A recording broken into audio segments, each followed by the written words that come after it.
Voilà, donc ça rentre. Alors, est-ce qu'on a une vue galerie? Comme ça, vous êtes tous en même temps. Et on va démarrer par les bonjours, à commencer par Perpignan, légèrement nuageux, mais quand même très ensoleillé. Donc, j'en profite pour saluer Karine, qui est à Guérande. Donc, bonjour Presqu'île de Karine. Grande, Pouliguen. Avec Pouliguen, oui, pardon, oui, presqu'île de Guérande. Pardon. Ouais. Donc, il fait beau chez vous, Karine? Alors là, super soleil. Ah bon, très bien. Donc, Ouais. publicité, le parc naturel du Morvan au passage avec Hervé qui nous salue, avec un grand soleil. La Bourgogne également avec Sandrine. Donc, je continue notre tour de table avec Antoine qui, lui, est à Chantilly. Oui, Bonjour Antoine. bonjour. Et donc, il fait beau chez vous? À Chantilly, où il fait très beau, ça serait une belle journée pour le vélo, pour des balades guidées, mais voilà, on est à la maison, mais il fait très beau. Bon, bah écoutez, entre-temps, donc on a Stéphane des Monts de Flandre qui a un grand soleil, Valérie qui a un beau soleil sur l'Auvergne également, les châteaux de la Loire.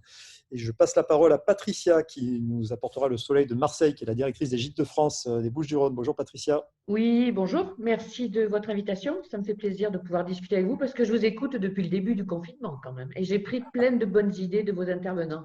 Donc, j'espère en donner moi aujourd'hui à mon tour. Écoutez, merci Patricia. En tout cas, on est ravis de vous accueillir. On est ravis que les gîtes soient aussi présents.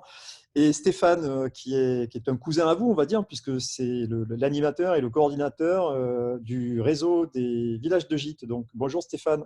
Bonjour. Bonjour à tous. Voilà. On a aussi, moi, je suis en Ardèche. On a aussi aujourd'hui, comme souvent, un superbe soleil. Je regrette de ne pas avoir mis mon ordinateur d'ailleurs dehors.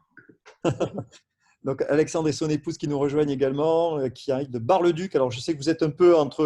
voilà, vous faites une transversale, vous, sur la France, à peu près. C'est ça. Bonjour à tous. Bonjour. Bonjour. On est ravis de vous accueillir. Donc, on a beaucoup de plaisir à accueillir nos amis des Hautes-Pyrénées, des Cévennes, de l'île de Ré, les Hautes-Alpes où il fait très beau. Donc, c'est un vrai tour de France et des DOM-TOM, je tiens à le signaler, et de la Belgique, hein, puisqu'on a beaucoup d'amis belges et wallons qui nous regardent. Et nous avons également Christophe qui nous rejoint de Montpellier pour le groupe Hospitalité Hôtel. Bonjour Christophe. Oui, bonjour. Et merci d'avoir accepté notre invitation. Alors vous avez été plus d'une centaine à accepter de témoigner, donc on a dû évidemment, on vous a appelé pour certains, on a dû faire des choix. Je suis désolé, mais enfin, vous allez pouvoir prendre la parole à travers les conversations qu'il y a ici. Et donc on a d'autres témoignages qui vont arriver, bien sûr, donc n'hésitez pas. Donc, on fait le tour et on salue également nos amis québécois qui nous regardent en replay l'après-midi. Donc, on vous salue. Alors, c'est vrai que certains voudraient avoir des webinaires en direct l'après-midi avec nous au Québec, mais l'après-midi, on le consacre aussi à préparer les webinaires du lendemain et à continuer de gérer nos services aux clients élois. Donc, c'est vrai on va quand même faire quelque chose un après-midi avec nos cousins du Québec. Ça va de soi. Albi, Nogent-sur-Seine, Sarlat, toujours du grand soleil à Sarlat. C'est pas possible. C'est vraiment des mythos à Sarlat. Hein. Que je salue. Hein. Non, mais il y a un microclimat à Sarlat, mais c'est vrai qu'il fait toujours beau à Sarlat. On a toujours plaisir à y aller. Vendée, le Haut-Rhin, la Drôme provençale, le Médoc, et on va pouvoir démarrer. Je termine par l'Ariège où se situe Frédéric, et toujours beau temps aussi à Perpignan. Je salue une voisine à Perpignan, en l'occurrence Jocelyne. Frédéric? Oui. Écoute, bonjour à toi. Voilà, donc bonjour, oui, pardon. J'étais en train de lire les commentaires. Pas très accueillant en Ariège, oui. C'est faut payer. Surtout pour les Catalans. Bon.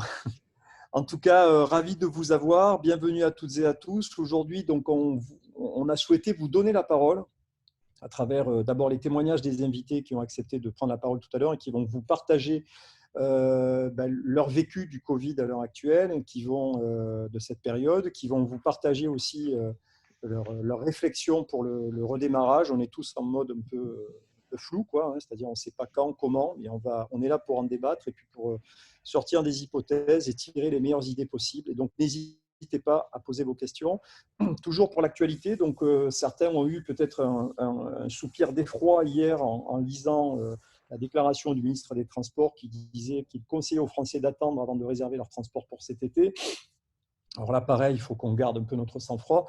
Là, on parlait bien des transports, on parlait bien le ministre des Transports ne parlait pas de se bloquer pour réserver dans des gîtes, dans des maisons d'hôtes, dans des hôtels pour cet été. Donc, c'est vrai que sur la question des transports et en fonction des scénarios de déconfinement, s'il arrive avant l'été, et on prie tous pour qu'il arrive avant l'été, ça va être un peu compliqué à organiser. Pour autant, il y a des véhicules, il y a peut-être que sur le covoiturage, ça va être un peu compliqué dès la reprise.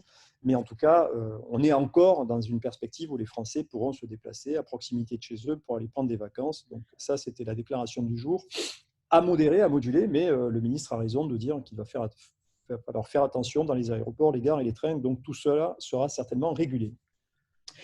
Autre nouvelle, mais plutôt positive, c'est la déclaration du président du groupe Accor qui dit que pour l'instant, seulement 10% des réservations qui étaient prises dans les hôtels du groupe Accor pour cet été ont été annulées. Donc il y a encore, vous le voyez, donc manifestement, en raison aussi des conditions d'annulation flexibles, un maintien des réservations de la part des clients qui comptaient se rendre dans les destinations desservies par les hôtels du groupe Accor, et notamment en France. Donc c'est plutôt une information positive qu'il faut intégrer dans votre quotidien.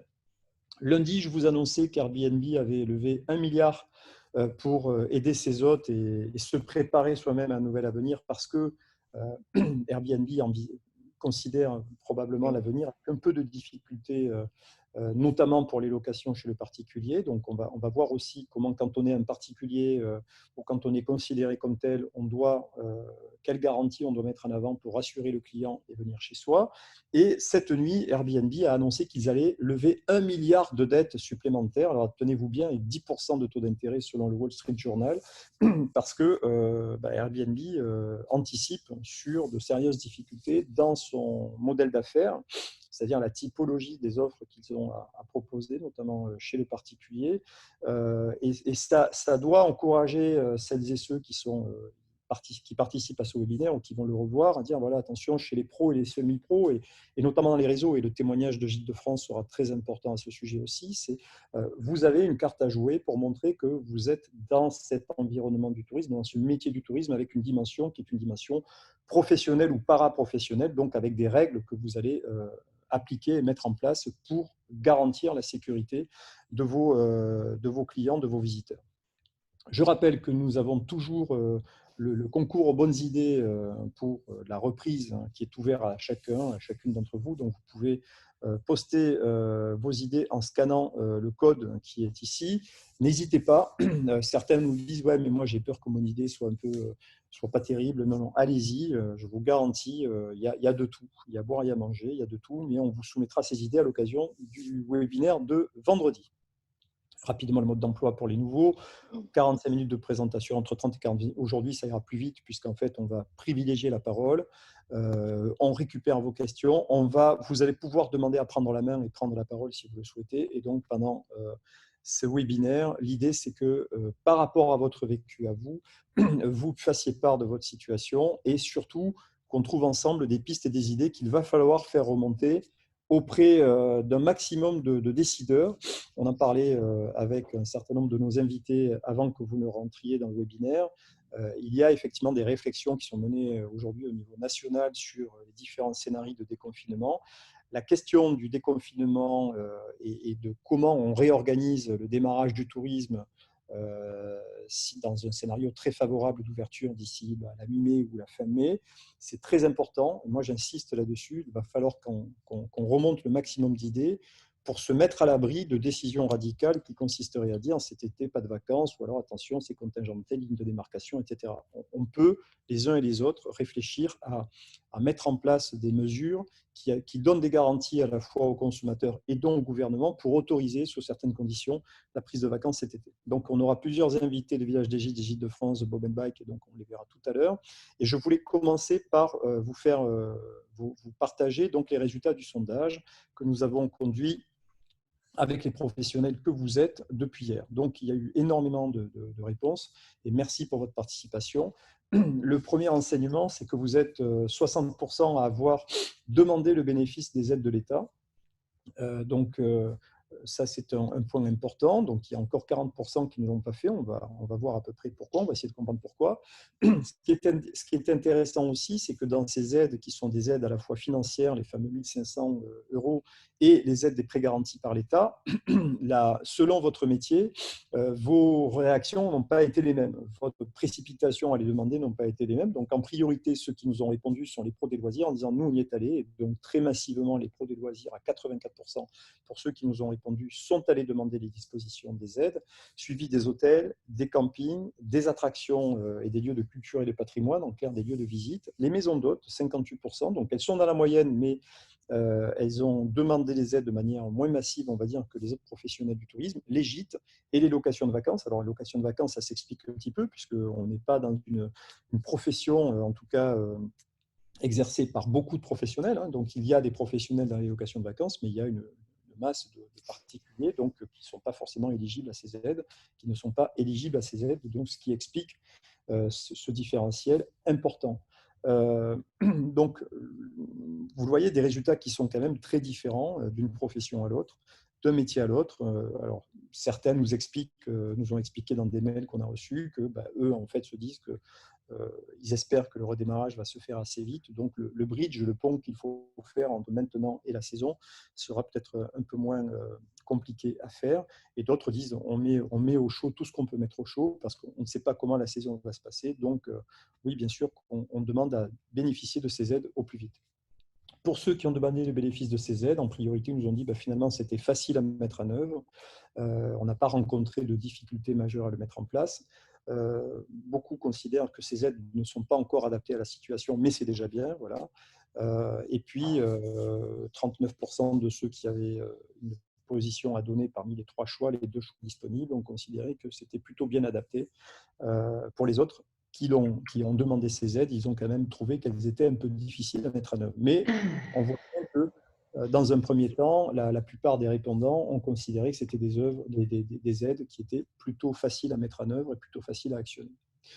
Ceux qui ne l'ont pas mis en place ont considéré qu'ils ne l'ont pas fait parce que ce n'était pas adapté à leur situation, soit parce que les aides étaient de montant qui n'était pas suffisamment important, soit parce que les banques n'allaient pas réagir comme il fallait. D'autres ont considéré qu'elles étaient difficiles.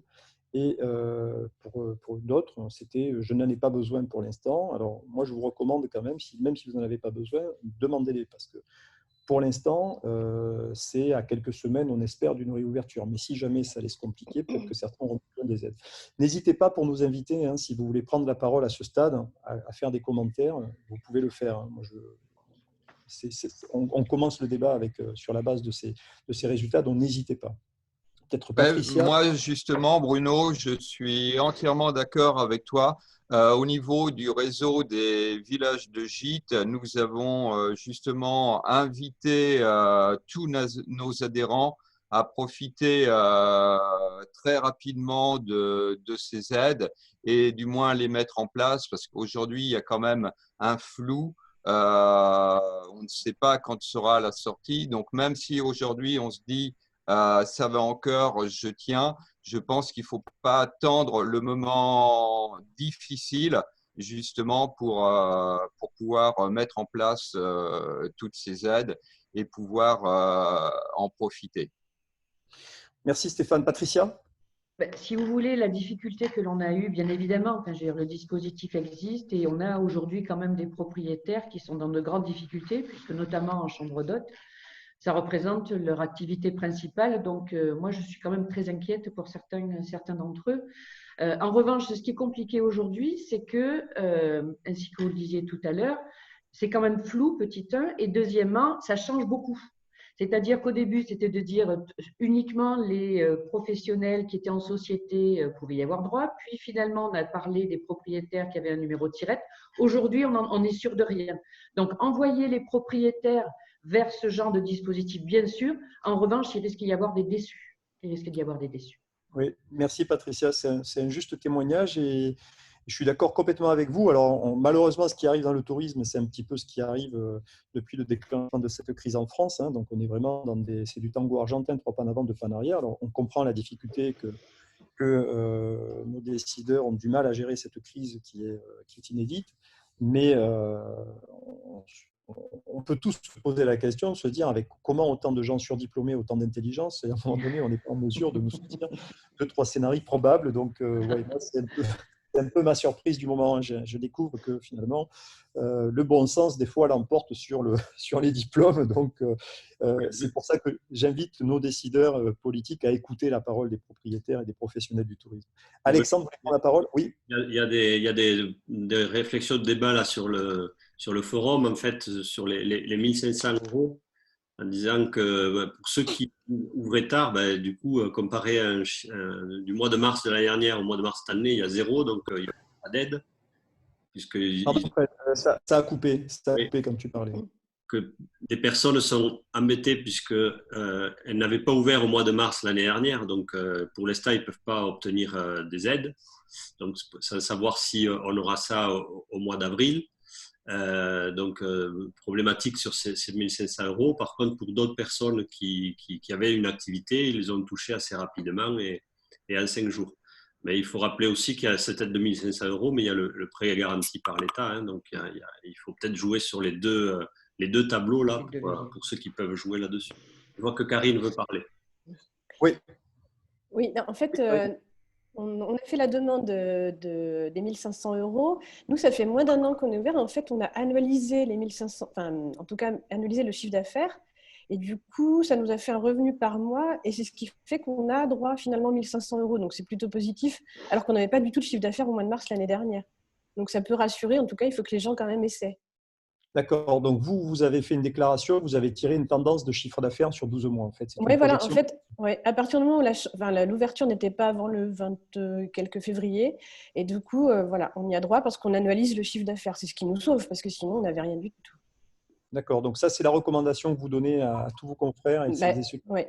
Alors après, nous, on n'a toujours pas l'argent. Ça fait plus d'une semaine qu'elle est faite. On a aussi fait une demande URSSAF. Et là, en fait, on s'est rendu compte, on a appris avant-hier, qu'on ne pouvait pas cumuler la demande exceptionnelle URSSAF et les 1500 euros. De la même manière, on ne peut pas non plus cumuler les IJ, les indemnités journalières, si jamais on était en garde d'enfant ou malade. Si ça dépasse 800 euros, on n'a pas droit non plus à 1500 euros. Alors, moi, je parle en tant qu'auto-entrepreneur, micro-entrepreneur. D'accord. Et justement, alors certains nous disent que quand on perçoit les 1500 euros, c'est une forme de prestation brute et que quand on décide d'y toucher, là-dessus viennent se déduire des charges. Donc, en réalité, ça revient à 700 euros net. Vous confirmez? Ah oui, je ne sais pas du tout. Ah non, ça, je ne sais pas. Vous savez, on est très dans le flou. On n'a pas, nous, on a juste la CCI qui nous a envoyé quelques infos. Mais après, moi, je suis allée sur Facebook. On en est là, quoi. On va chercher. Moi, j'ai mon frère qui est micro-entrepreneur. Il n'a jamais entendu parler d'un dispositif qui pouvait être mis en place, si ce n'est à la télé.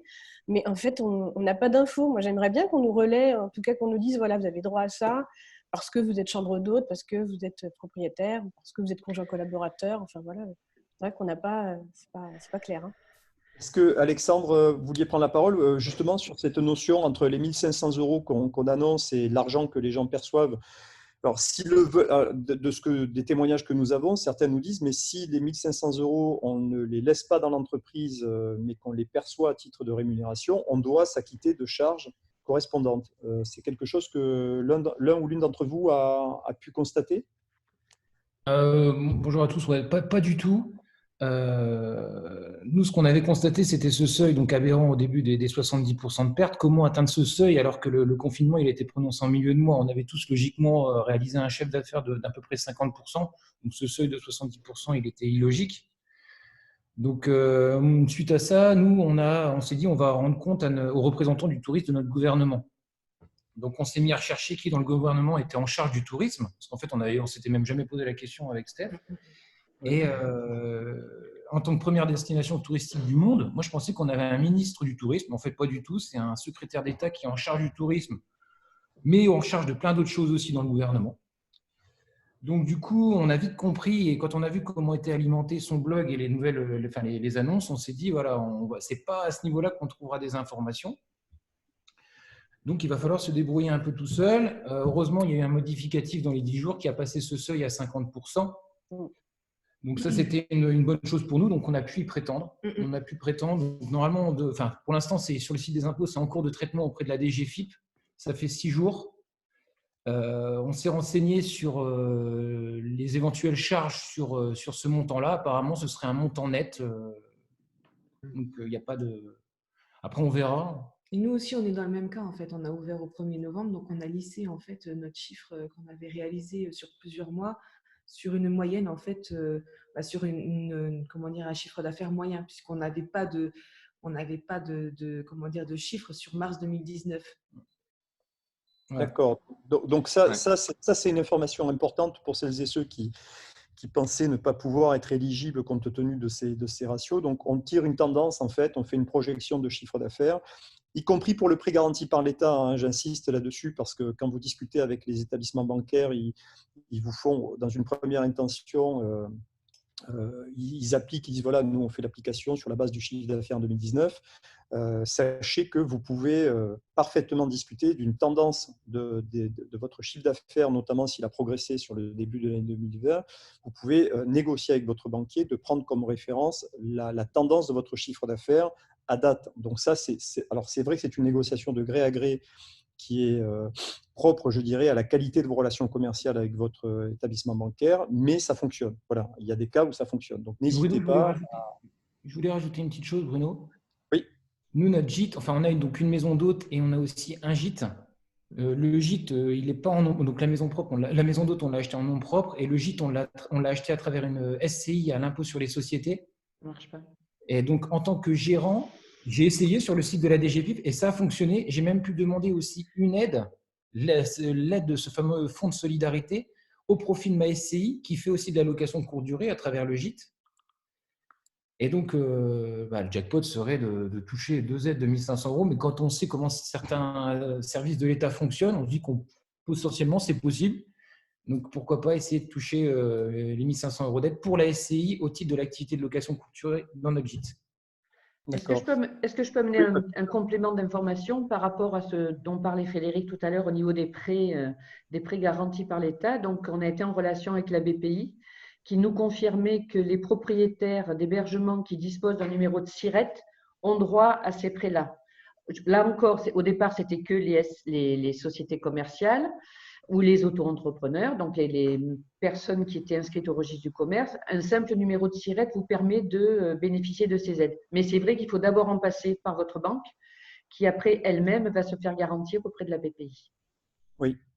Il y a plusieurs choses. Moi, je voudrais revenir sur donc un peu les 2 points, notamment l'aide de 1 500 €. Alors, il y a plusieurs choses dans cette aide de 1 500 €. Il y a alors déjà, il y a le fait, mais la plupart de nos établissements sont pris en compte, il y a le fait de la fermeture administrative. Le fait de la fermeture administrative de nos établissements fait que l'on peut demander cette aide. Voilà, c'est 2 choses différentes du chiffre d'affaires qui est de 50 ou 70% et la fermeture administrative des établissements qui touche la plupart de nos structures.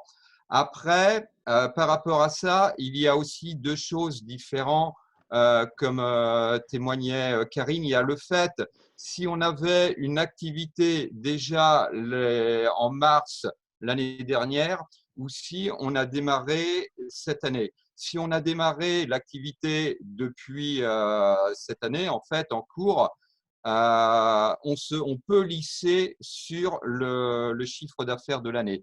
Tandis que si on avait une activité déjà depuis quelques années, on doit se baser sur le chiffre d'affaires qui a été facturé au mois de mars l'année dernière et le comparer avec le chiffre d'affaires facturé cette année. C'est pour ça que pour beaucoup, mars n'est pas, selon la région où on se trouve, n'est pas encore une période de pleine saison et peuvent ne pas y avoir droit. Donc, pour résumer, aujourd'hui, ce qu'il faudrait faire remonter aux décideurs, c'est qu'effectivement, pour les produits tourisme, mars, selon la région où on est, ce n'est pas la période pertinente, la plus pertinente. Ensuite, il y a aussi des acteurs qui ont des fonctionnements qui ne sont pas forcément annualisés, donc il faut prendre une tendance annualisée.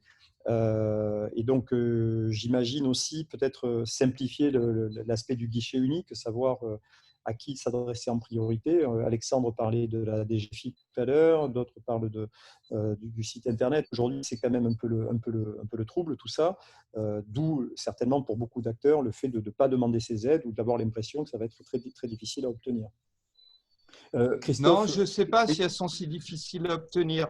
Alors, nous, au niveau des villages de gîtes, on a vraiment voulu justement accompagner l'ensemble de nos adhérents depuis le début. Donc, on a créé sur la page de notre site internet, alors qui est visible que par nos adhérents, bien sûr, elle n'est pas visible par les vacanciers qui se promèneraient sur notre site internet à cette période.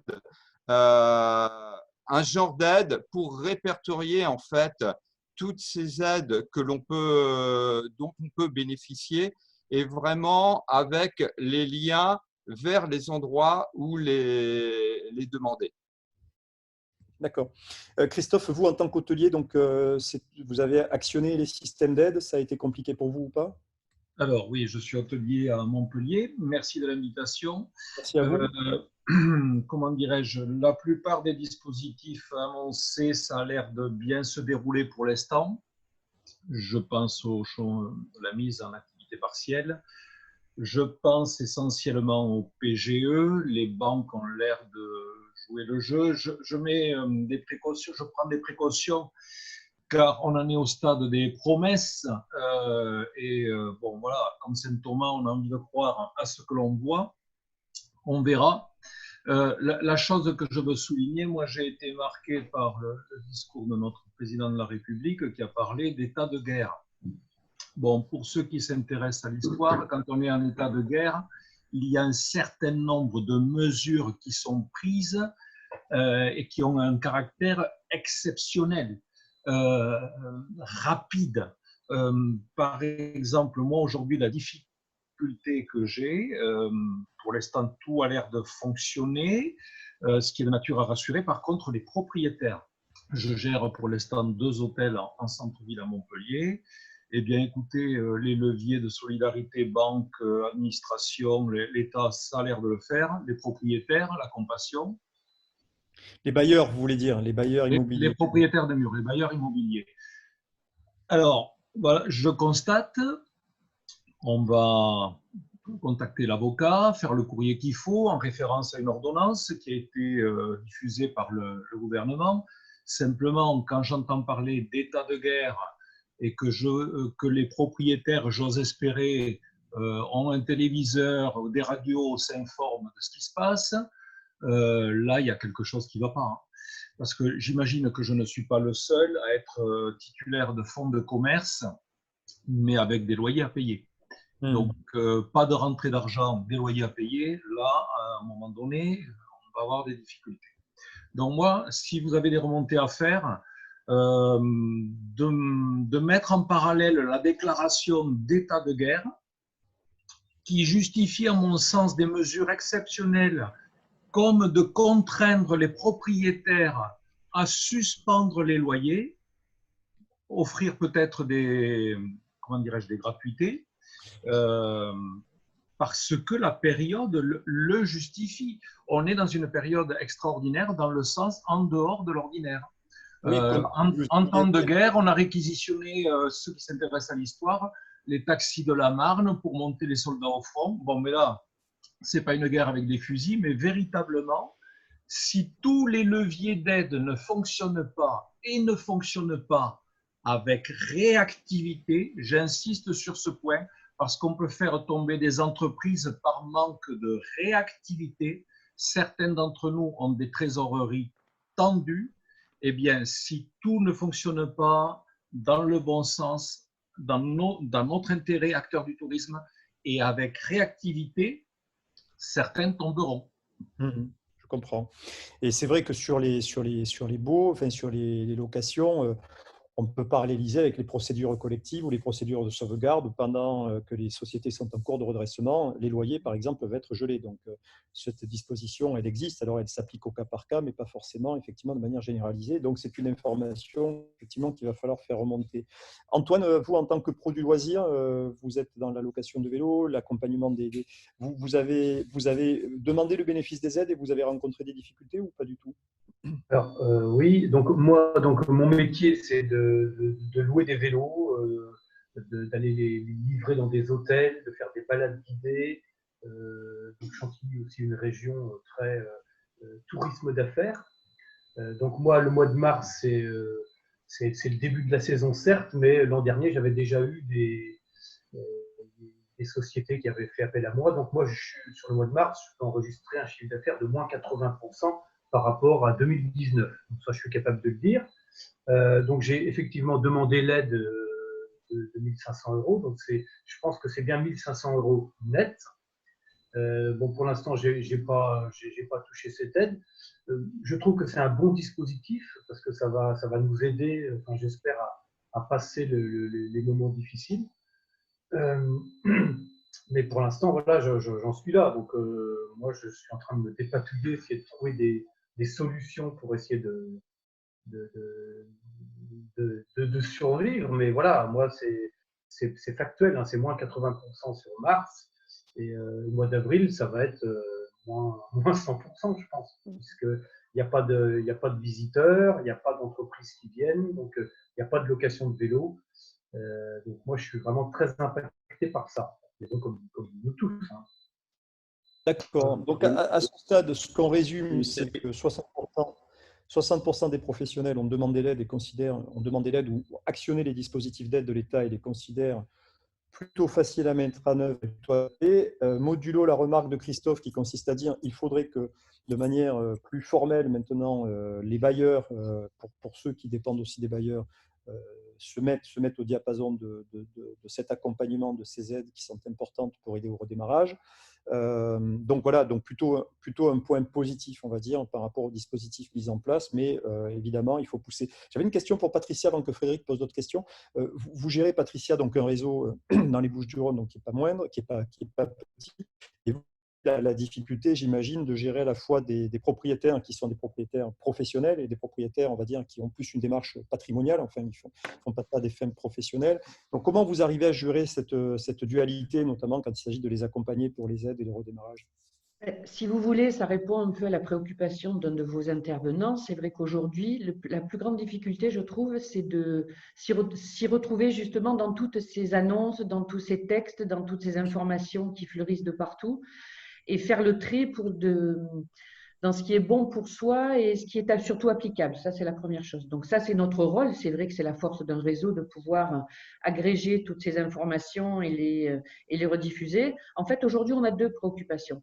La préoccupation vis-à-vis de nos propriétaires pour qu'ils arrivent à passer cette crise, parce que comme je vous le disais tout à l'heure, c'est vrai qu'il y en a qui vont être quand même très très mal économiquement. Et on a bien sûr aussi la préoccupation de nos clients. Ces clients qui ne sont pas les plus ravis, bien évidemment, de devoir annuler leur séjour, que l'on essaie de suivre et d'assister, de conseiller pour que les choses se passent au mieux. Maintenant, dans cette stratégie à double détente, à savoir vis-à-vis des professionnels, propriétaires professionnels et des propriétaires non professionnels, je crois qu'aujourd'hui, ce qui est important, c'est qu'ils se sentent soutenus, c'est qu'on leur déblaye le terrain, c'est que on a la chance de tous les connaître. Moi, dans mon département, j'ai 400 propriétaires, je les connais absolument tous et on est tous, comment dirais-je, dans le même cas sur tout le territoire français. Donc, on peut adapter notre réponse aux différents cas que l'on rencontre. En revanche, il faut se dire que nous, notre souci, c'est de donner une information qui soit fiable et vérifiée.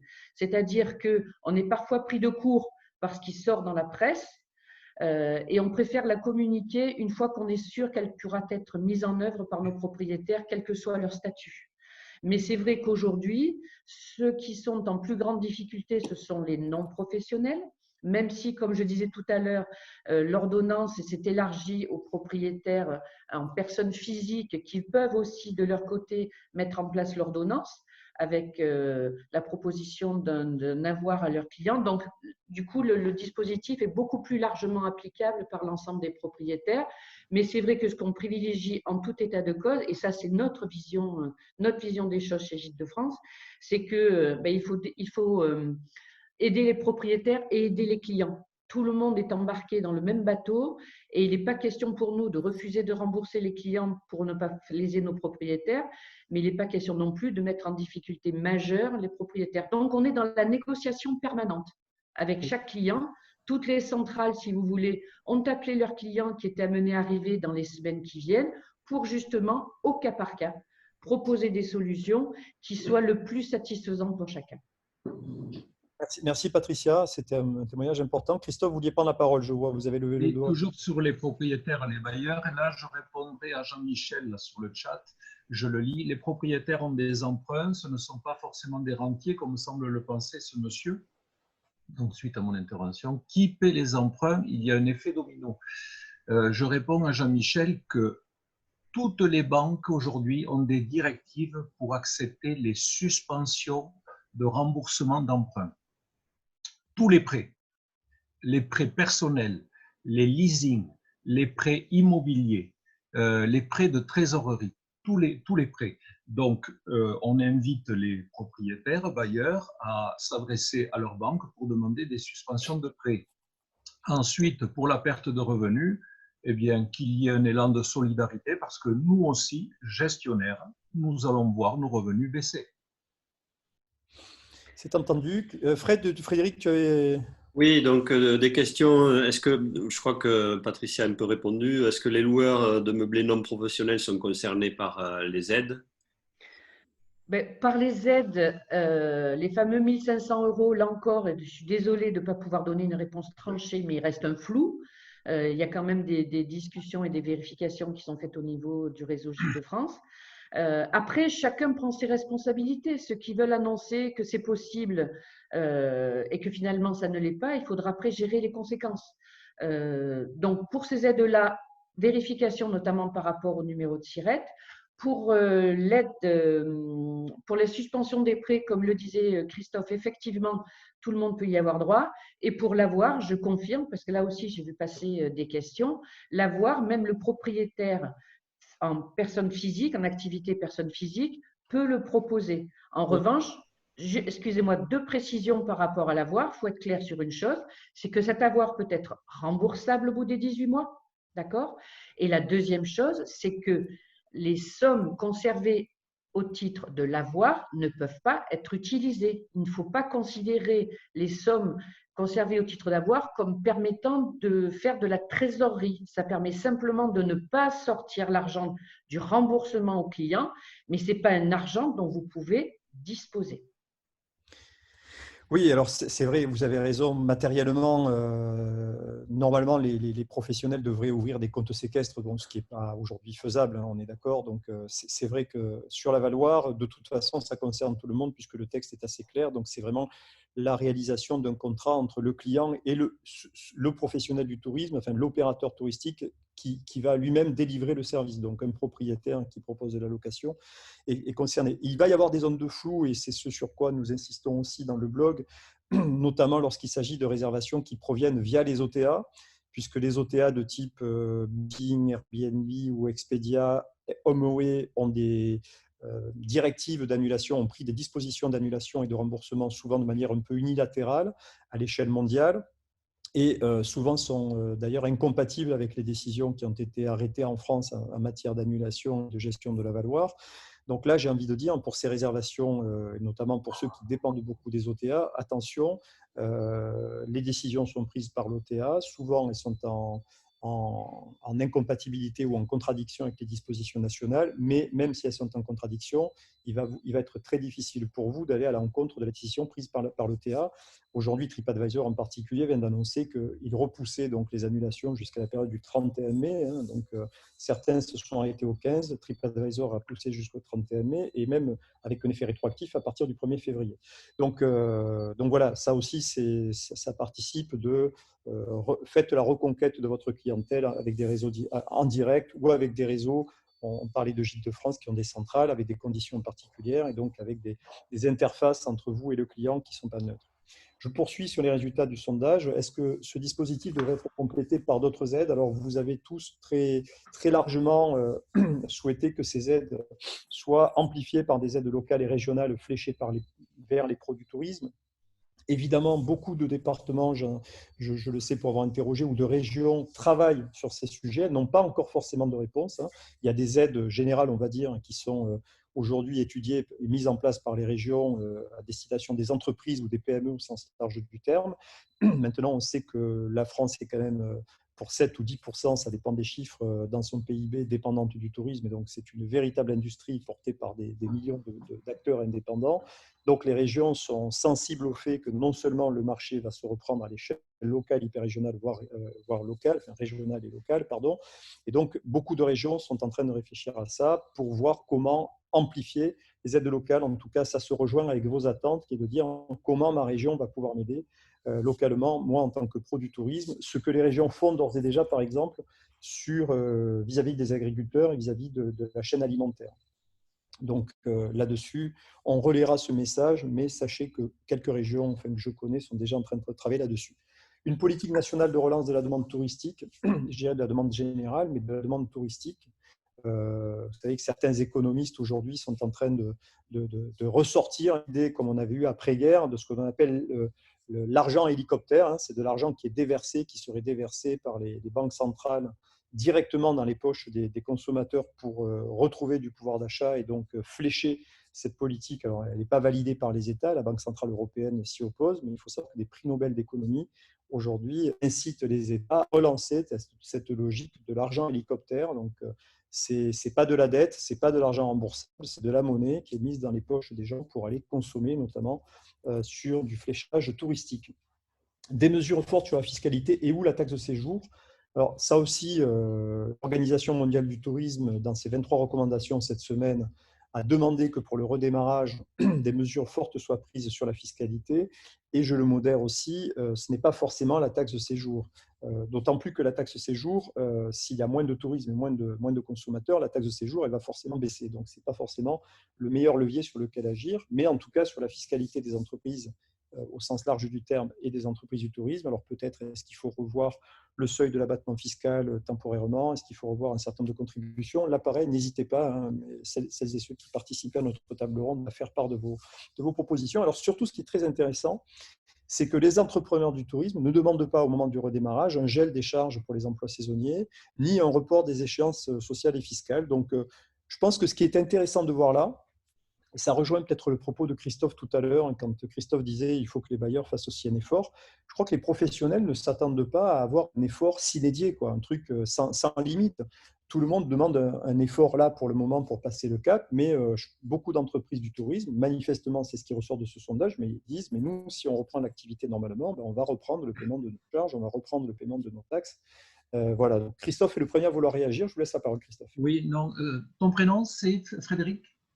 Non, Bruno. Bruno, pardon, Bruno. À ce que tu viens de lire là et de ce qui ressort du sondage, au-delà des aides directes qui sont mentionnées, moi en tant qu'hôtelier, alors je ne sais pas si parmi nous il y a des personnes qui travaillent avec Airbnb, l'acteur Airbnb, parce que là je vais je vais pas être très agréable. C'est pas grave, il faut t'habituer. Les hôteliers, en tout cas à Montpellier, mais je crois que pas seulement à Montpellier, on est plutôt très contrarié par Airbnb. Alors, Airbnb, nous considérons qu'il pratique une concurrence déloyale à notre égard. Je m'explique. Nous sommes soumis, hôteliers classés ERP, établissement recevant du public, à des normes de sécurité. Mettre aux normes un bâtiment, ça coûte de l'argent, pas un peu, beaucoup. On est soumis à des accessibilités PMR, là aussi, c'est de l'argent. La fiscalité, nous la payons en France. Les différents impôts, impôts sur les sociétés, les taxes de séjour. Et le dernier point, Airbnb, la fiscalité, ça remonte vers une holding en Irlande. Et puis on refacture des frais de marketing, gestion à la filiale française.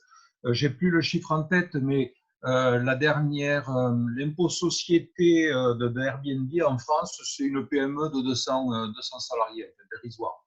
Alors que je crois que c'est leur plus gros marché dans le monde, la France. Et puis après les US, oui.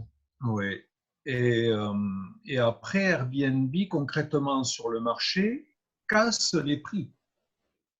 Moi, je suis un adepte pratiquant du yield, hein, vous connaissez certainement, yield management. On pratique une politique tarifaire en observation du marché, donc des concurrents. Vous trouvez des appartements très bien, hein, on voit les photos, les descriptifs, des appartements de qualité à des prix inférieurs d'une chambre d'hôtel de 15 à 20 mètres carrés. Et là, on ne peut pas rivaliser. Alors, en tant qu'acteur économique dans le secteur privé, moi, je suis pour la libre concurrence.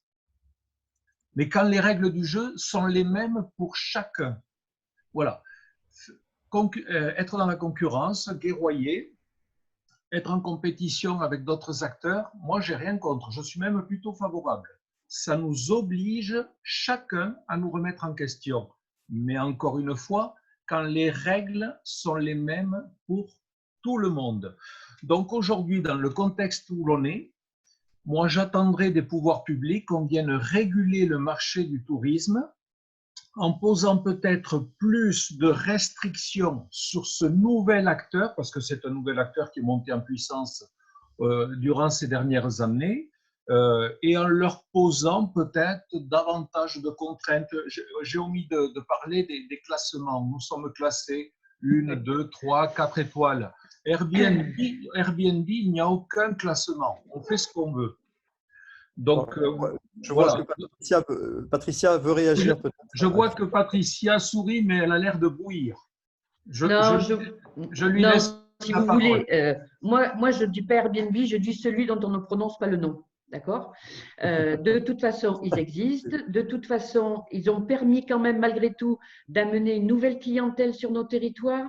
En revanche, moi, ce que je regrette, c'est qu'on leur laisse beaucoup de place, beaucoup de place, que ce soit dans les médias ou dans ce qu'on leur laisse faire. Mais là, pour moi, là n'est pas le propos. Là n'est pas le propos. Je crois qu'aujourd'hui, ce qui est important, c'est qu'on réfléchisse justement qu'est-ce qu'on fait maintenant. Donc là, pour reparler de nous, c'est vrai, ce qui est important, c'est aider les propriétaires, aider les clients à bien vivre le confinement.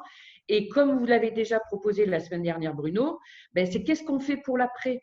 On a besoin de soutenir financièrement les propriétaires, on a besoin de permettre aux clients de retrouver leurs moyens financiers pour partir en vacances. Je crois que là, aujourd'hui, on est tous concernés pour dire, bien évidemment, la reprise doit se faire sur le territoire français. Désolé pour les transporteurs, mais là, pour le coup, ce n'est pas ma préoccupation. Voilà, qu'est-ce qu'on fait tous ensemble ? Nous, on participe toutes les semaines au comité de filière tourisme, au secrétariat d'État au tourisme. Il y a des messages qui sont passés. Voilà, je rejoins tout à fait Bruno en disant, nous les pros du tourisme, qu'est-ce qu'on fait comme proposition ? Et là, quand je dis pros du tourisme, j'englobe les DMO, dont il a été largement question aussi la semaine dernière. Mais là, on n'est pas dans l'affrontement. On n'est pas dans l'affrontement. C'est qu'est-ce qu'on va proposer à nos clients après pour qu'ils viennent quand même chez nous, pour qu'ils n'aient pas peur de venir chez nous. Et là, je vous rejoins, c'est qu'on a la possibilité de leur garantir des méthodes, des procédures, des process qui vont, si ce n'est les rassurer, tout au moins leur permettre de choisir entre un hébergement qui s'inscrit pour 15 jours sur une plateforme quelle qu'elle soit et celui qui, toute l'année, comme les hôteliers, investit, fait du bon boulot, accueille bien ses clients et s'engage sur la durée. Je crois qu'aujourd'hui, ce qu'on doit garder en tête, c'est qui s'engage sur la durée, qui joue la durabilité. Je rejoins complètement ce que vous dites, Patricia, parce que je crois qu'on a, dans la période actuelle, on a besoin d'avoir des réactions très courtes parce qu'on espère tous que le confinement va se terminer et donc il va y avoir une forme de surréaction de la part du marché. Quelques chiffres rapidement, enfin simplement. Moi, les données qui me permettent de vous faire part de ma réflexion. Premièrement, comme l'a dit Patricia, les gens ils vont pas partir à l'étranger.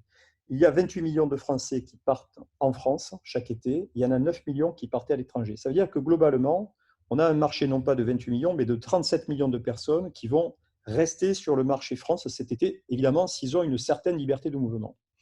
Deuxièmement, on sait que, on le sent, les voyageurs, et d'ailleurs, regardez les chiffres, les 2 milliards que vient de lever Airbnb en 2 jours, ce n'est pas une grande victoire financière. C'est la preuve que Airbnb sent que le marché va se réorganiser par des consommateurs qui vont d'abord chercher la sécurité pour leur famille, pour leurs amis, quand ils vont aller dans des établissements séjournés. Donc, en l'occurrence, dans des endroits où vous, les professionnels des maisons d'hôtes, des campings, des hôtels, les professionnels du loisir, vous allez mettre en place des protocoles et vous allez communiquer sur des protocoles où vous garantissez la sécurité sanitaire de vos clients. En priorité, c'est 97% de l'attente des voyageurs aujourd'hui, 83%, 53% même s'attendent à trouver chez vous des kits sanitaires. Donc, ça veut dire que quelque part, dans ce mode, dans cette période de reprise, c'est un peu le marché qui va faire la règle. C'est-à-dire le consommateur, aujourd'hui, il va aller chercher en priorité des endroits, entre guillemets, en mauvais français, safe, garantis par des pros qui eux-mêmes sont soumis à des protocoles et à des contrôles que l'État va pouvoir contrôler. Et là, j'en viens à ma petite conclusion, c'est de dire, attention, vu comment cette crise est gérée aujourd'hui, dans notre pays et ailleurs, avec des contradictions, des allers-retours, et avec toute la difficulté qu'on peut comprendre de la situation actuelle à gérer ce genre de crise. Moi, ce que je redoute aujourd'hui, pour les professionnels du tourisme, c'est qu'il y ait des décisions un peu sèches prises en administration centrale qui consistent à dire demain, on fout tout le monde sur le même pied d'égalité et on verrouille. On verrouille parce qu'il y aura toujours des gens qui vont passer à côté, il y aura toujours des gens qui vont aller courir, il y aura… Voilà, non. Et ça c'est la grosse menace aujourd'hui. C'est-à-dire que si nous, professionnels, on ne fait pas remonter que les professionnels se sont pris par la main, ont mis en place des protocoles, qu'ils s'auto-garantissent, qu'ils acceptent d'être soumis au contrôle de l'État ou des offices de tourisme qui peuvent faire objet de tiers de confiance, par exemple, en disant on est allé vérifier qu'il y a bien un protocole, que ce protocole est respecté, etc., etc. Et donc, que vous garantissez un accueil hyper contrôlé, hyper sécurisé pour les clients, là, on a toutes les chances que l'État dise « Ok, dans ces conditions, les Français ils peuvent aller dans tel et tel établissement demain passer leurs vacances. » Mais ce qui est clair, c'est que pour les professionnels ou les semi-professionnels qui sont là, je fais la distinction, elle n'est peut-être pas utile à ce stade. Ce qui est clair, c'est qu'aujourd'hui, ça ne va redécoller que par toutes ces garanties que, en priorité, les professionnels que vous êtes pouvaient donner. Voilà. Parce que le tourisme, ça reste quand même une activité sensible. C'est une activité de plaisir, mais dans le contexte de reprise, c'est une activité où il va falloir, encore, moi j'insiste sur ce terme, donner aux clients la volonté, l'envie de partir, l'esprit tranquille. Et on sait sur quoi repose l'esprit tranquille. Donc Christophe, pour répondre un petit peu à votre remarque, je pense que c'est le marché qui va un peu réguler ça, parce que les gens, ils vont pas partir dans des appartements simplement parce que c'est pas cher, sans savoir qui était avant, qui sera après, est-ce que ça a été bien nettoyé, est-ce qu'il y a des protocoles. Et même, moi je le vois dans ma région touristique, en front de mer, les résidents permanents des immeubles. Ils n'ont pas envie de voir débarquer, les mecs sont confinés depuis des semaines, ils n'ont pas envie de voir débarquer des hordes de gens dans leur immeuble, dans des conditions sanitaires qui ne sont pas réglées. Donc voilà, c'est des éléments que j'aimerais qu'on partage tous. Je crois que Karine voulait intervenir à ce sujet. Oui, non, moi j'ai une question aussi complémentaire. Oui, vas-y. Oui, non, c'est juste parce qu'on me signale qu'on parle beaucoup des conditions justement de sécurité pour les hébergements, mais quelles seraient les pistes pour des prestataires d'activités ou des sites de visite aussi qu'est-ce que ça peut être une activité sécurisée ou un site de visite sécurisé par rapport… On va donner la parole à Antoine à ce sujet. Depuis quelques jours, vous m'entendez parler de ce qui se passe en Chine sur l'accueil dans les sites d'attraction et de sport où les entreprises se limitent volontairement entre 20 et 40% de leur capacité d'accueil. Et vous savez que je prends souvent l'exemple de la Walt Disney Company qui vit quand même à plus de 55% de ses parcs d'attraction. La Walt Disney Company, par exemple, dans ses parcs d'attraction, limite maintenant volontairement l'entrée à 5000 personnes. C'est énorme, 5000 personnes, mais c'est rien quand on connaît la capacité d'accueil d'un parc d'attraction Disney.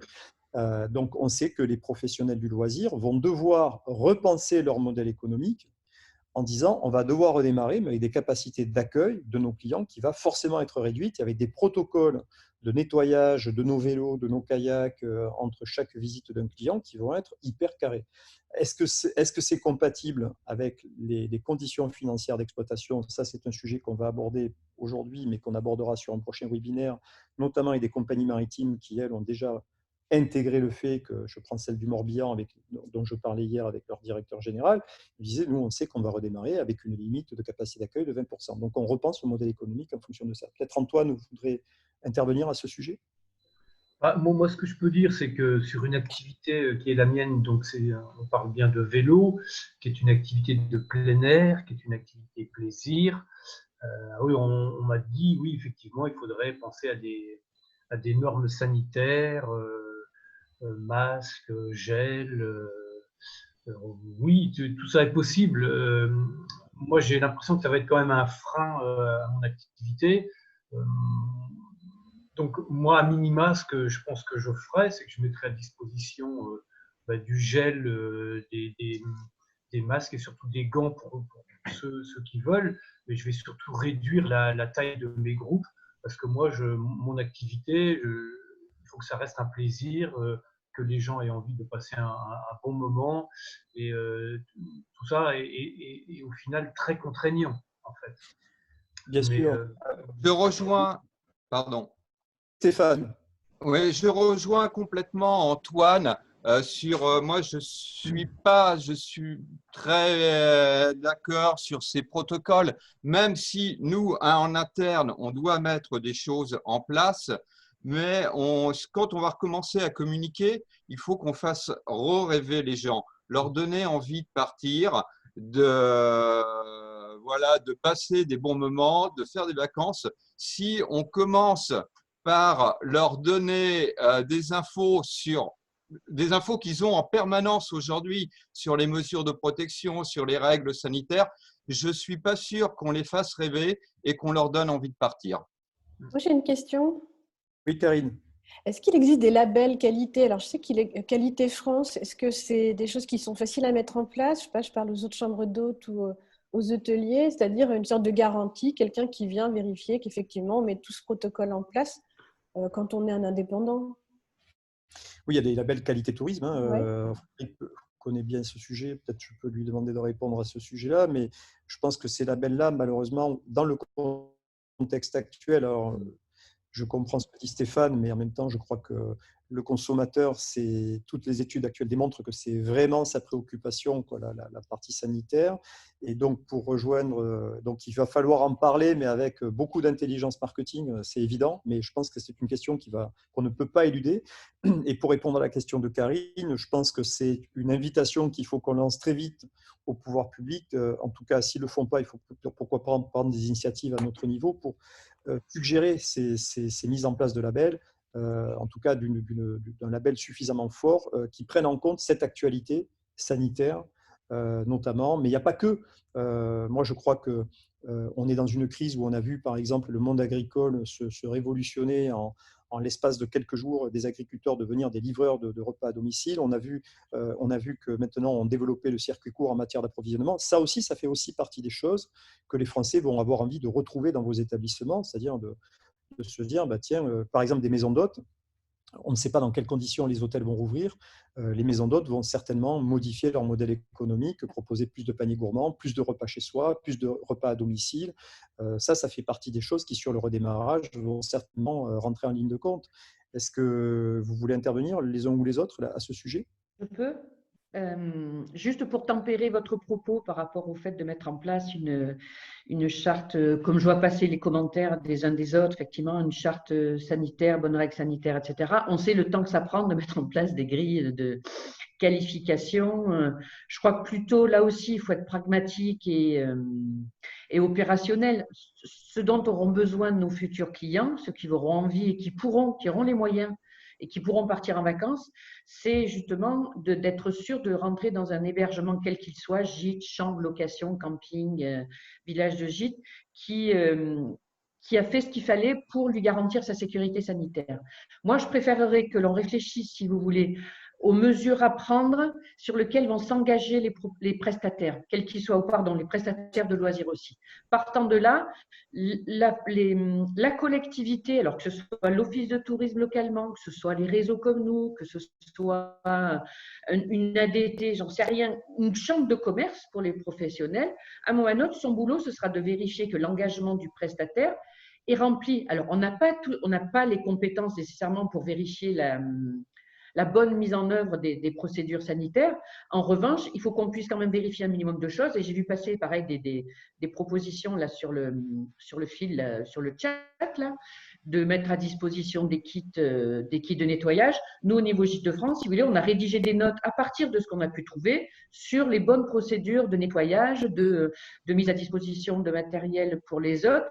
Je crois que ce qui serait intéressant, c'est que on existe en fait enfin cette fameuse plateforme nationale où tout le monde se retrouverait pour chercher les mêmes informations. De la même manière que vous aviez parlé l'autre fois sur la plateforme des DMO pour qu'on puisse aller chercher du visuel, de la vidéo pour valoriser nos produits au travers des destinations, il faudrait qu'on ait quelque part, alors le secrétariat d'État au tourisme, je n'en sais rien, mais à un moment ou à un autre, qu'on puisse enfin s'organiser entre institutionnels et professionnels pour donner ces ressources-là. Aujourd'hui, c'est ce qui nous manque cruellement. Vous avez mille fois raison. Peut-être l'Office du tourisme peut jouer ce rôle, justement. On attend peut-être, justement, puisqu'on est labellisé grâce à eux. C'est probable, Karine. C'est en tout cas parmi les propositions, nous, qu'on formule au DMO et qu'on formulera vendredi. Vous verrez, il y aura des patrons de territoire qui seront là en disant vous avez un rôle à jouer à ce niveau-là, un rôle de tiers de confiance. Alors, on ne rentre pas, et Patricia a raison, on ne va pas créer des énièmes labels et on ne va pas rentrer dans des procédures compliquées. Il faut aussi faire confiance aux professionnels que vous êtes dans votre capacité à auto-déclarer les choses. Mais la confiance, la déclaration et la confiance n'excluent pas le contrôle. Donc, il y aura forcément des contrôles qui relèvent plutôt de l'autorité de l'État ou de l'autorité administrative et sanitaire des communes, mais ça fera partie des choses sur lesquelles tout le monde a intérêt à s'engager, les professionnels, les collectivités, les DMO et l'État, pour être certain de faire redémarrer l'activité touristique. Alors, on va voir dans quelle proportion, mais de faire redémarrer l'activité touristique dans les meilleures conditions, parce qu'à la fois, vous en avez besoin, et les Français vont en avoir besoin aussi, de toute façon, c'est une évidence. Alors, si on poursuit aujourd'hui ce sur quoi, vous, les professionnels, vous êtes le plus préoccupés, le plus mobilisés, on voit bien que c'est comment je redémarre, quels sont mes meilleurs scénarios de reprise. Et ça veut dire aussi que vous imaginez très bien que vous n'allez pas redémarrer comme c'était dans le jour d'avant. Voilà. Donc, il n'y aura pas un redémarrage comme une fin d'hibernation pour certains, pour ceux qui arrêtent leur activité après la saison estivale, avec une reprise qui se fait à partir du mois de février ou du mois de mars. Et à l'inverse, pour ceux qui sont en zone de montagne, on sait très bien que les conditions de la reprise sont déterminantes. Et j'ai envie de dire, le premier pas, c'est le premier pas qui va compter, il ne va pas falloir se louper. D'où aussi ce qu'évoquait Stéphane par rapport à la question de la communication sur les conditions sanitaires. Il faudra parler de ça, mais il faudra en parler avec intelligence, avec subtilité, avec une envie aussi de faire rêver les gens, de ne pas casser les gens. Mais c'est vrai que la façon dont on va démarrer, le pied à partir duquel on va partir, va être déterminante pour les professionnels, en tout cas pour ne pas louper leur saison. Beaucoup de travail sur le fait de se référencer, c'était le sujet d'hier, en publicité locale et sur les réseaux sociaux. C'est fondamental, puisqu'on sait que c'est là que se trouvent les gens aujourd'hui, ne serait-ce que du fait du confinement. C'est là que les gens créent de l'affinité, c'est là que les gens partagent les impressions entre eux. Et donc, il est important que vous y soyez présents, vous musclez, et comme le disait Patricia à l'instant, bénéficiez d'un maximum de soutien de la part de vos DMO en matériel photographique, multimédia, pour alimenter votre enrichissement au niveau de vos portails et de vos pages. Participer à des actions collectives de relance de la destination, évidemment, ça c'est la troisième position, vous avez tous conscience de ça, ça rejoint le sondage qu'on a fait sur les DMO, qui était de dire, bah oui, on a des marques de destination, on a des offices, on a des CDT, il y a des marques qui existent, qui sont populaires auprès des gens, donc nous on considère qu'à un moment donné, au-delà de nos propres entreprises, il faut faire briller les marques, il faut s'associer à ça, donc il y a une attente très forte, je le redis à tous nos partenaires DMO, il y a une attente très forte de la part des professionnels, donc vous avez des conditions opportunes de vous retrouver comme vous le faisiez peut-être depuis des années et certainement depuis des années, mais là en mode combat, là c'est en mode commando, donc il ne faut pas hésiter à le faire très vite. Revoir intégralement mes offres commerciales. Alors j'ai vu passer, je crois que c'était chez vous, Karine, l'offre Tribu. Donc je me suis dit, tiens, il y a des idées qui bourdonnent et je suis ravi parce que c'est exactement ce genre d'offre qui peut permettre de redémarrer, des retrouvailles. Donc bravo, et il faut appliquer ce genre d'offre, il faut s'adapter au contexte. Et puis de manière moins urgente, refaire mon site internet, revoir ma stratégie marketing de A à Z et revoir ma stratégie digitale. Ça prouve aussi que beaucoup d'entre vous qui participez à ce questionnaire, à ce sondage, vous êtes déjà plutôt bien calés sur le plan digital. Donc s'il y a des remarques, n'hésitez pas à prendre la parole à ce sujet. A priori, non. Dans le cas où la saison 2020 serait sauvée, donc, c'est-à-dire avant l'été, vous estimez reprendre votre activité. Une majorité d'entre vous sont assez optimistes en disant entre 60 et 100% de mon potentiel. Donc ça, c'est une petite majorité, mais c'est quand même une majorité. Entre 40 et 60% du potentiel, entre 20 et 40%. Et donc, en fait, un peu moins de 1 sur 5 pensent qu'ils vont pouvoir reprendre à pleine puissance à 100%. Et les pessimistes, en fait, sont très peu nombreux, donc entre 0 et 20. Donc, il y a plutôt un optimisme si, évidemment, on est capable de reprendre avant l'été. Alors, on a regardé quand même de près par métier. Les plus optimistes sont les campings par rapport à leur reprise. Alors, ce qui est à la fois ce qui est surprenant, parce que quand on parle avec beaucoup de nos partenaires, de nos clients ou de nos contacts camping, certains disent, nous, ça va être compliqué parce qu'on avait une grosse partie de clientèle européenne que l'on sait ne pas retrouver cet été parce que difficultés de transport, fermeture des frontières, etc. etc. Mais il y a une vraie capacité de résilience chez les professionnels de l'hôtellerie de plein air. Donc, ils sont 52% à considérer qu'ils vont redémarrer entre 60 et 100%, c'est-à-dire une vue assez optimiste. Les maisons d'hôtes arrivent en deuxième position, les gîtes en troisième, les hôtels en quatrième. Alors, les hôtels, c'est tempéré, ils ne sont pas plus pessimistes que les autres, mais c'est tempéré par le fait que beaucoup d'hôteliers aussi se situent en zone urbaine, beaucoup d'hôteliers aussi vivent du tourisme d'affaires et que l'on sait que ce tourisme d'affaires va être compliqué à reprendre, en tout cas dans les premiers mois. C'est ce qui explique vraisemblablement une sorte de prudence un peu plus forte de la part des hôteliers. Pour les pros des loisirs, des locations de vacances et des attractions,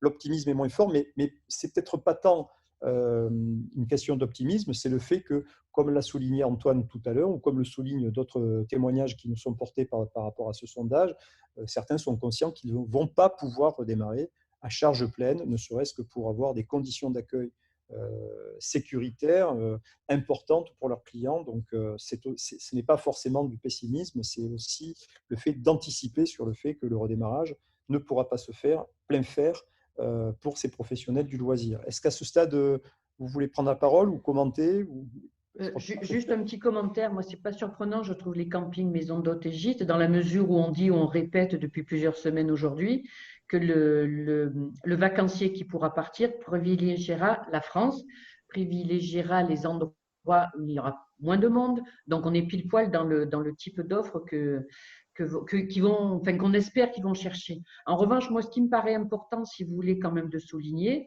c'est que autant du côté du propriétaire que du côté du client, tout le monde aura souffert de ce confinement et je crois qu'il faut plutôt mettre en avant, si vous voulez, le côté bienveillant, le côté on respire à nouveau, on est content de se retrouver, plutôt que d'être uniquement sur retrouver un chiffre d'affaires. Bien sûr qu'on a besoin de ce chiffre d'affaires. En revanche, là, je pense qu'on feront la différence ceux qui seront bienveillants.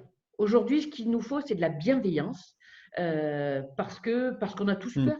Parce qu'on a tous peur. Oui, vous avez raison. Bienveillance, empathie, hospitalité, ce seront les maîtres mots. Et effectivement, le plaisir de se retrouver et de permettre à des familles, à des tribus, à des copains de se retrouver aussi chez vous et de partager des expériences et des moments de qualité, comme Karine, j'imagine, propose d'en parler.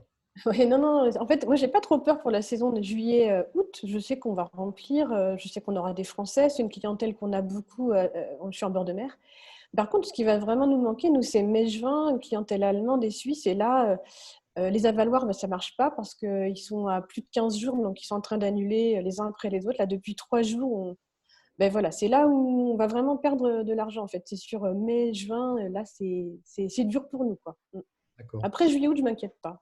Bon, là, un conseil, les cartes cadeaux, allez-y, boostez vos cartes cadeaux et vous verrez que ça… Et puis peut-être, comme je le disais tout à l'heure, il y aura aussi, quand les gens seront chez vous en juillet-août, peut-être plus d'appétence pour consommer chez vous des services additionnels sur place. Hein. Donc, ça aussi, il y a manière de développer peut-être un peu de chiffre d'affaires. Et puis, ce qui est important, on le dit depuis 3 semaines, le redémarrage ne va pas se faire sur du prix cassé. Donc, maintenez vos tarifs, voire même compte tenu des conditions d'accueil que vous allez garantir à vos clients, vous pouvez parfaitement justifier aujourd'hui d'avoir des prix qui soient un peu plus élevés que d'habitude, parce que les clients qui pourront se permettre de partir, et peut-être il y en aura beaucoup si jamais le gouvernement décide une politique de relance d'ici l'été de la demande, les clients mettront le prix pour être certains d'aller dans des endroits qui sont safe et qui leur garantissent vraiment de partir l'esprit tranquille.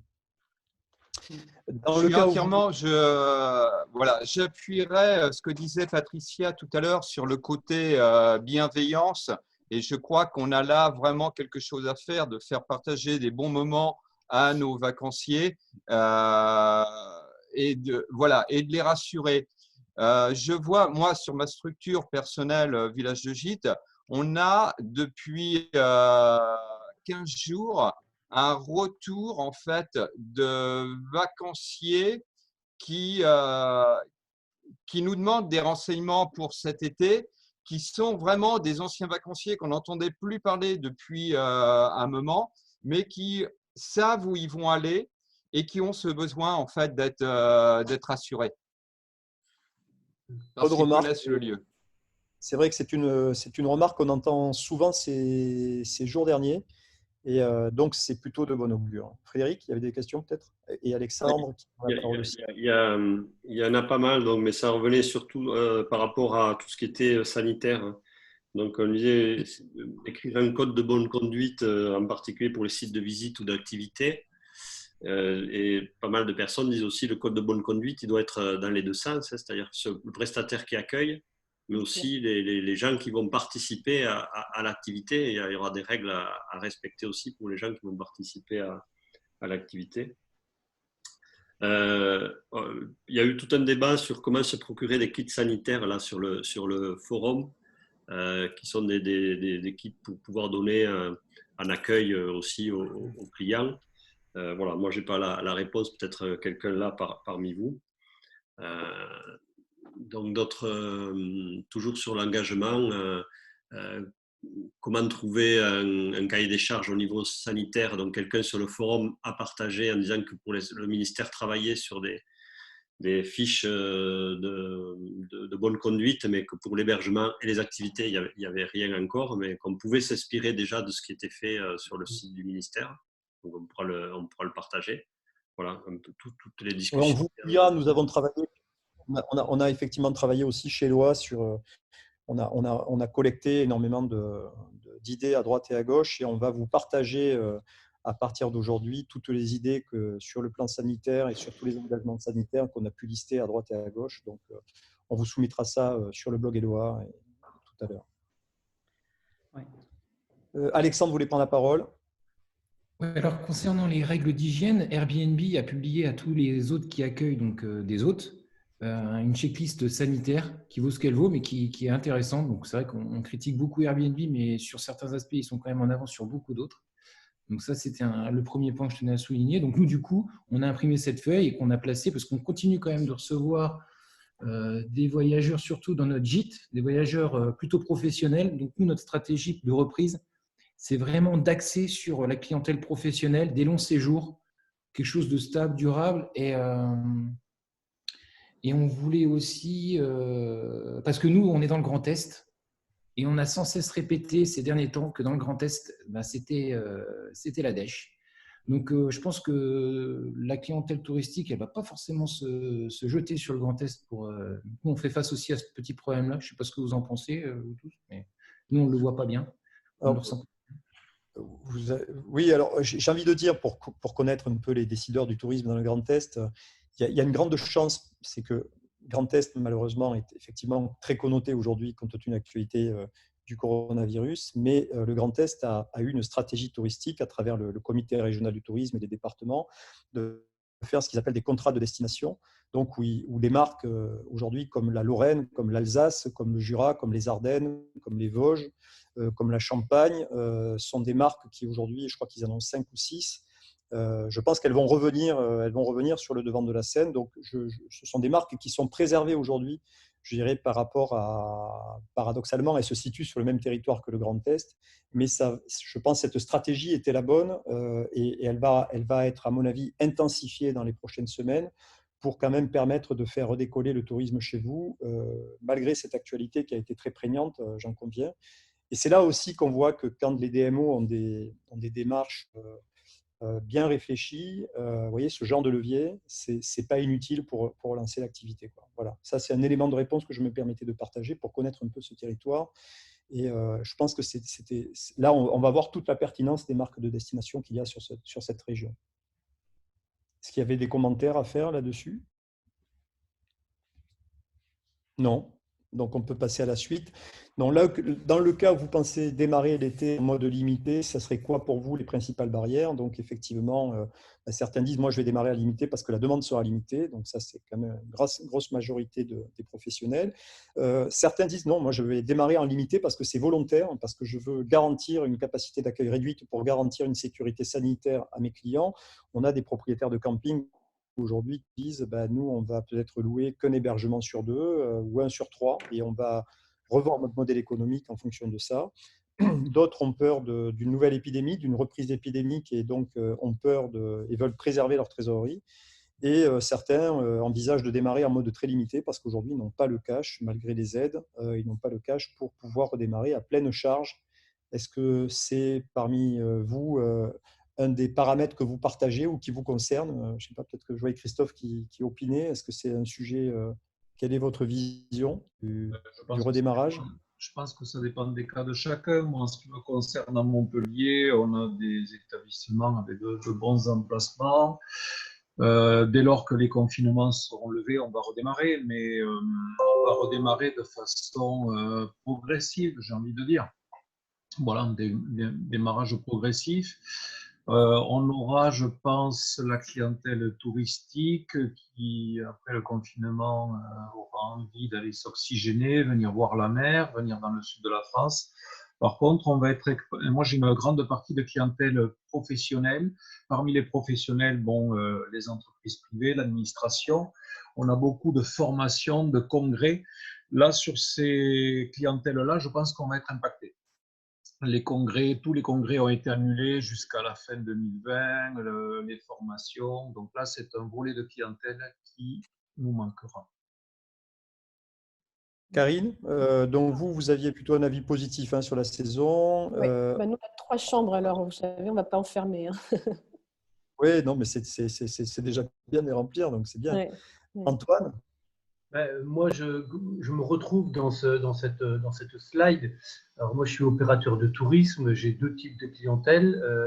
Les individuels, des courts séjours et les week-ends, les gens qui viennent de Paris passer le week-end à Chantilly, et le tourisme d'affaires. Donc, concernant le tourisme d'affaires, je pense que la demande va être plus limitée. Moi, d'ailleurs, je le vois aujourd'hui. Tous les hôtels sont fermés, mais il y a beaucoup moins de demandes de séminaires, même sur septembre, octobre, que l'an dernier. Donc, cette demande B2B sera limitée. Et puis, même si elle existe, il faudra garantir une sécurité sanitaire, donc avoir peut-être des groupes moins importants, avoir des kits sanitaires, parce qu'on est sur une clientèle professionnelle, donc on n'aura pas le droit à l'erreur. Donc moi, je me retrouve dans cette stade-là. Et sur la clientèle individuelle, je pense que les gens vont être méfiants et donc forcément la demande va être plus limitée.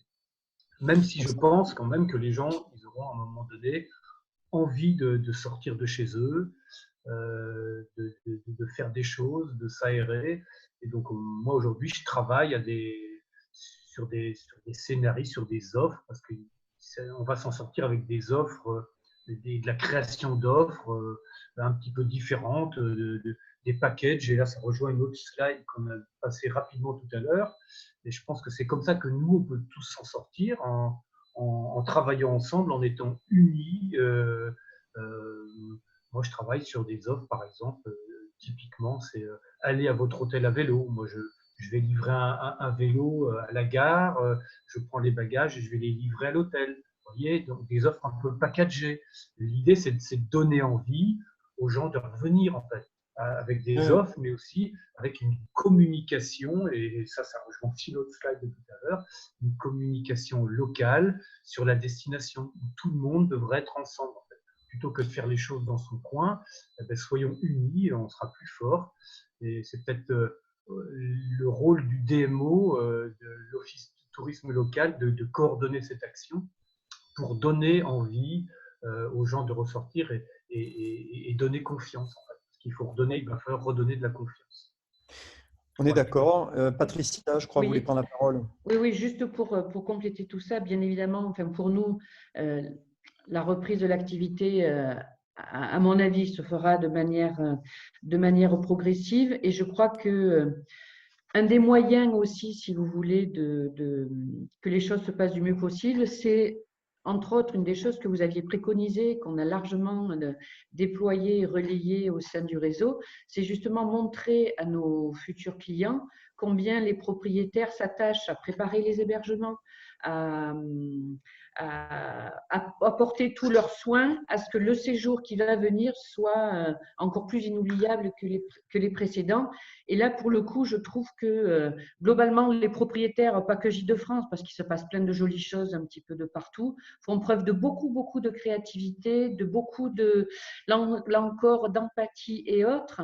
Et je suis convaincue que c'est vraiment sur le terrain de l'humain que l'on va gagner, parce que justement, c'est de dire, ben voilà, il nous est arrivé cette catastrophe, mais comme on l'a tous vécu, eh ben on va tout faire pour que justement, on l'oublie vite, on reprenne du mieux possible, et ces regroupements, comme vous disiez, Karine, les tribus, etc., c'est ça qui va porter la croissance et le développement à venir. Même si tous les hébergements ne s'y prêtent pas, je crois que là encore, il y a moyen de faire du maillage local avec des prestataires à côté pour que enfin on arrive à cette coordination qui nous manque tant. Et moi, je crois qu'aujourd'hui, on a vraiment intérêt aussi à mettre en valeur ces très belles initiatives qui sont menées de droite et de gauche, que ce soit les hébergements solidaires, que ce soit les partages de moments, d'activités et autres, parce que c'est ce qui fait partie des choses qui vont redonner confiance. C'est vrai, c'est vrai. Vous l'avez dit, j'allais le souligner, vous avez conclu par ça, mais c'est le niveau de confiance que les voyageurs vont placer dans des êtres humains qui garantissent et qui s'engagent qu'ils vont accueillir le client dans les meilleures conditions, et pas que de la sécurité sanitaire. C'est vrai que c'est un terme qu'on emploie beaucoup depuis tout à l'heure, mais là, pour le compte, vos visages, vos photos, les engagements que vous allez prendre vont être essentiels pour le voyageur, en se disant on va chez des gens en qui on peut avoir confiance, comme on va chez un docteur en disant ben, lui il est bon, on va chez un coiffeur. Là, le côté professionnel, le côté je m'engage, je prends en charge et vous pouvez venir chez moi l'esprit tranquille, il va être déterminant, je pense, et vous avez raison de le souligner, c'est fondamental. On sait accueillir et on sait bien accueillir, et encore plus, on sait vous accueillir, l'esprit tranquille, venez chez nous, l'esprit tranquille. Moi, je crois beaucoup à cette notion. Donc là, sur ces questions-là, en matière de gestion de cash et outre vos propres moyens de subsistance, vous placez vos priorités sur quoi? Marketing, publicité locale, on a vu ça à l'occasion de plusieurs webinaires, évidemment. Et c'est là aussi que le rôle de la reprise à publicité locale, on va dire, de l'influence locale que peuvent apporter les DMO, les offices, les CDT à travers leurs sites, qui sont des sites avec une forte fréquentation. Il ne faut pas hésiter à les mettre à disposition.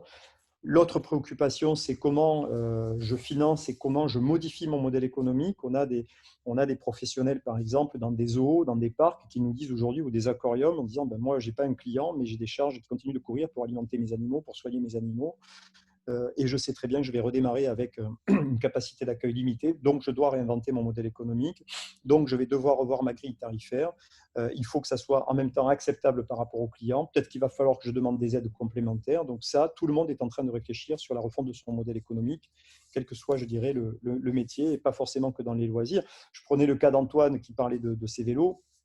Par exemple, on voit un truc en télé aujourd'hui où les télés investissent sur les bonnettes des micros, changent chaque fois les bonnettes des micros chaque fois que quelqu'un parle. Peut-être que demain, il faudra garantir qu'on change les poignées des vélos quasiment à chaque nouveau client, si ce n'est pas avec un nettoyage hyper intensif. Mais ça se paye, mais les gens seront prêts certainement à le payer parce que on le voit bien, la santé aujourd'hui, on est prêt à investir ce qu'il faut pour rester en santé. Quand je vois qu'Air Liquide aujourd'hui vend sa division gel hydroalcoolique 900 millions de dollars, c'était l'information qui passait ce matin dans les Échos, on voit bien que ça fait partie des choses qui ont de la valeur aux yeux de tout le monde.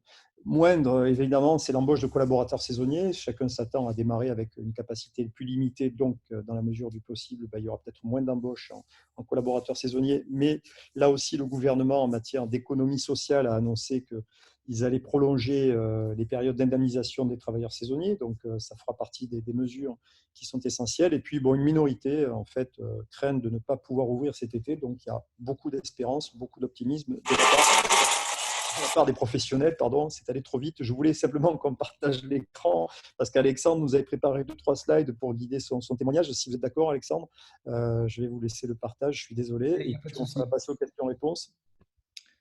Alors, pour partager l'écran. À nous, partager l'écran, voilà. Allez-y. Allez-y. Vous pouvez y aller. C'est bon, vous voyez mon écran? Oui, vous pouvez y aller. Oui, oui. Non. Ok, ça marche. Donc, du coup, on a abordé pas mal de sujets dont j'envisageais de parler. Vous m'entendez bien, là, tous, hein? Oui. Il n'y a pas de souci.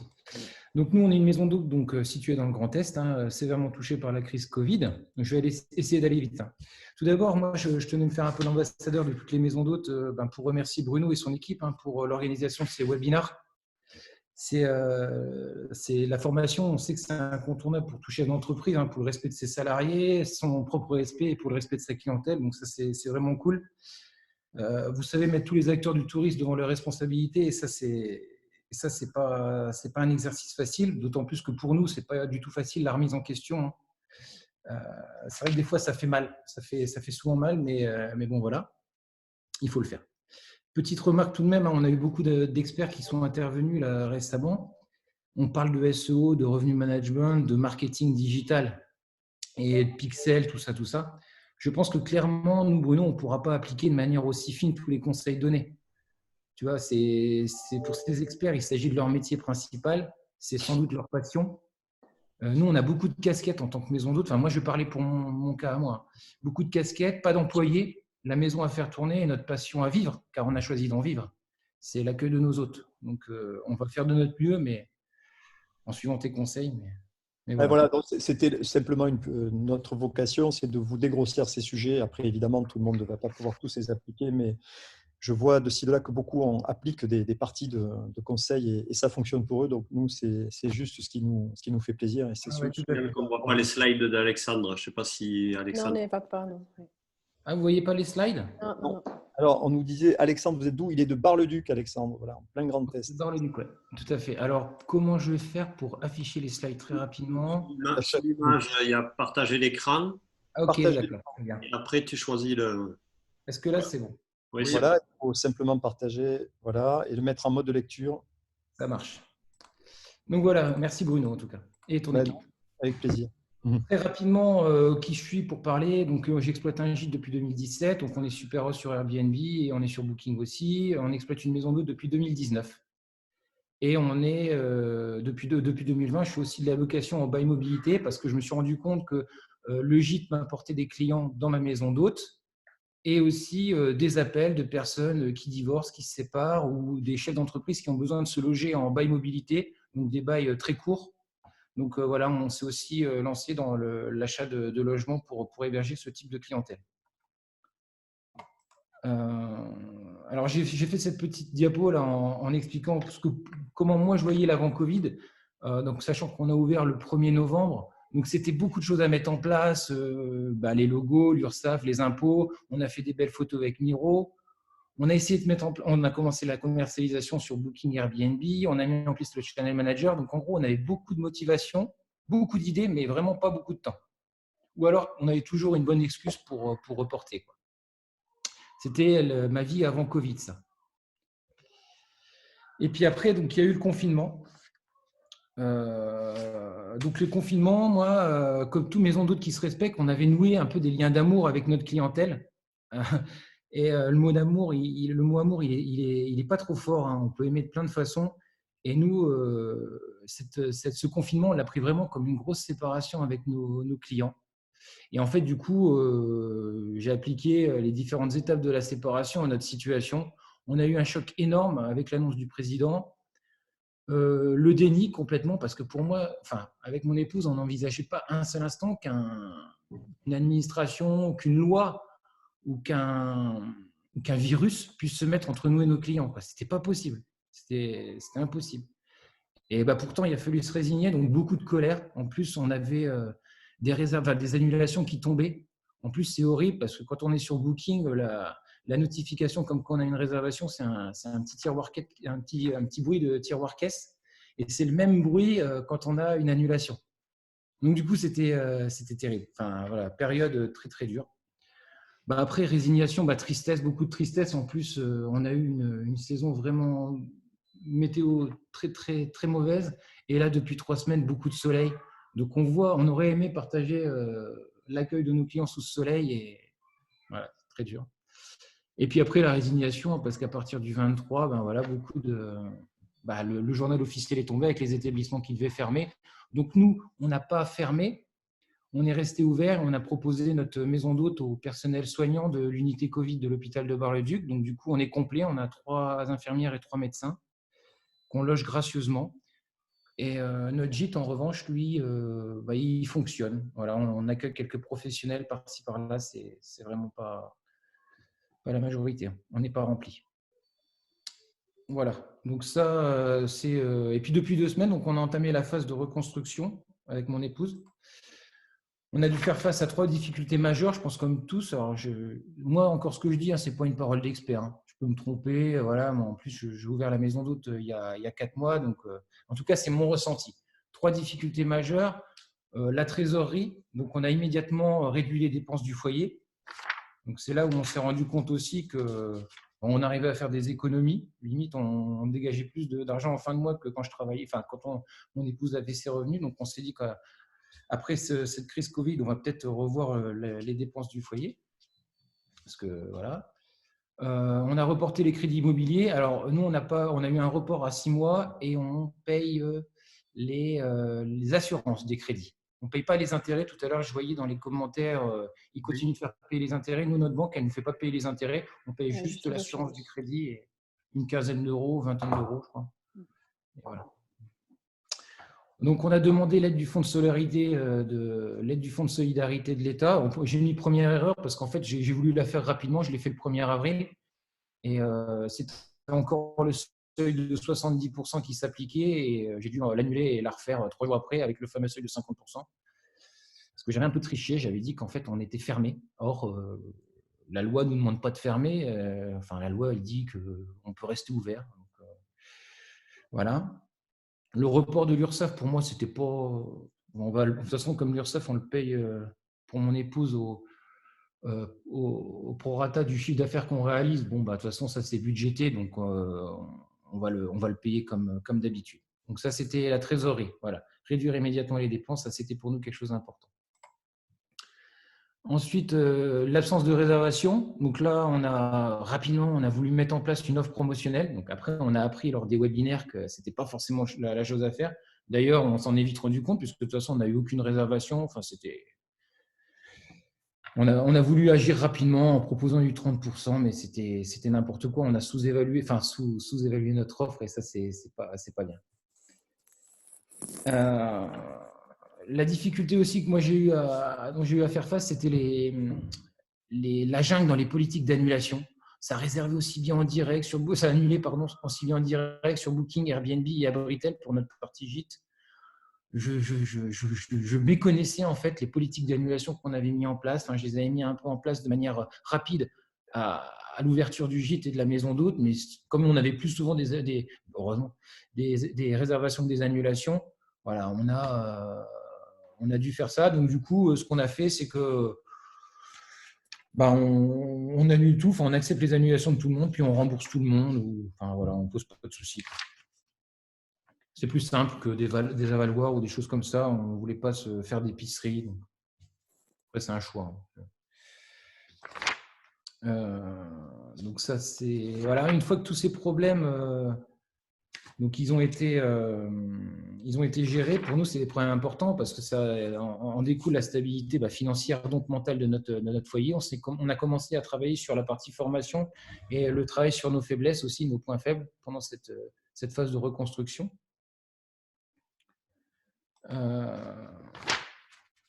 Donc, sur quoi on travaille là actuellement? On veille tous les aides de l'État. Hein, voilà. Donc, on a un CDT très performant en Meuse qui met en place sur sa plateforme toutes les aides, qui les classe bien, etc. Les OTA aussi, tout à l'heure on parlait d'Airbnb, qui a donc mis en place très rapidement, ils n'ont pas attendu 3 semaines pour mettre en place une grille relative à un check-up à l'hygiène. Eux, ils ont fait ça une semaine après. Hein. Enfin, je crois qu'aux alentours du 20 mars, on a commencé à avoir la grille d'Airbnb pour l'hygiène. On a aussi, on attend avec impatience de savoir comment Airbnb va mettre en place son offre Super Host Relief. Donc, bon, Bruno, je crois que tu me compléteras, ou je crois que c'est 10 millions en gros d'Airbnb proposés aux super hosts. Oui, exactement, ceux qui sont super hosts. Ouais. Voilà, donc on attend savoir Alors, ce que. Ça va aller, je crois que ce sont des aides qui sont plafonnées à 5 000 $, donc voilà à peu près. C'est ça, 5 000 $, mais je dirais que nous on essaye de tout ce qu'on peut prendre, voilà, on va essayer de le prendre, hein. On ne va pas se le cacher. Donc c'est réservé aux super hosts par contre. Donc, on a refondu complètement notre site internet. Alors là, on est parti dans un truc où on était sur WordPress. On a racheté un module WordPress. Mon épouse a passé 3 jours dessus, alors qu'en fait, après, on a découvert qu'avec Love Magic, on pouvait avoir quelque chose de clé en main sur Eloa. Bon, c'est pas grave. Donc, du coup, on a refondu notre site internet. On l'a passé en HTTPS. On a fait tout ça. Donc, voilà, en suivant vos conseils. On a mis en place des upsells aussi sur Eloa, le champagne. Alors là, on a commandé du champagne auprès de notre fournisseur parce qu'on est persuadé que ça va cartonner. Enfin, voilà. Je pense que la mise en place d'upsell, ça va marcher. Nous, on n'est pas encore prêt, par exemple, à faire payer en upsell une arrivée plus tôt ou un départ tardif. Ça, c'est pas le genre de truc où nous, psychologiquement, on n'est pas prêt. On est hyper. Enfin, je sais plus, je t'avais entendu parler de ça une fois. Oui, c'est chacun, on peut l'adapter en fonction de son niveau en fonction de la typologie, son établissement. Ça ne marche pas chez tout le monde, évidemment. Hein, ce n'est pas adaptable chez tout le monde. Voilà. On s'est mis à se commercialiser sur Expedia aussi, on n'y était pas. Et donc, on a compris aussi qu'il fallait quand même mettre sur Expedia pour conquérir un nouveau marché. Donc, voilà, on s'y est mis.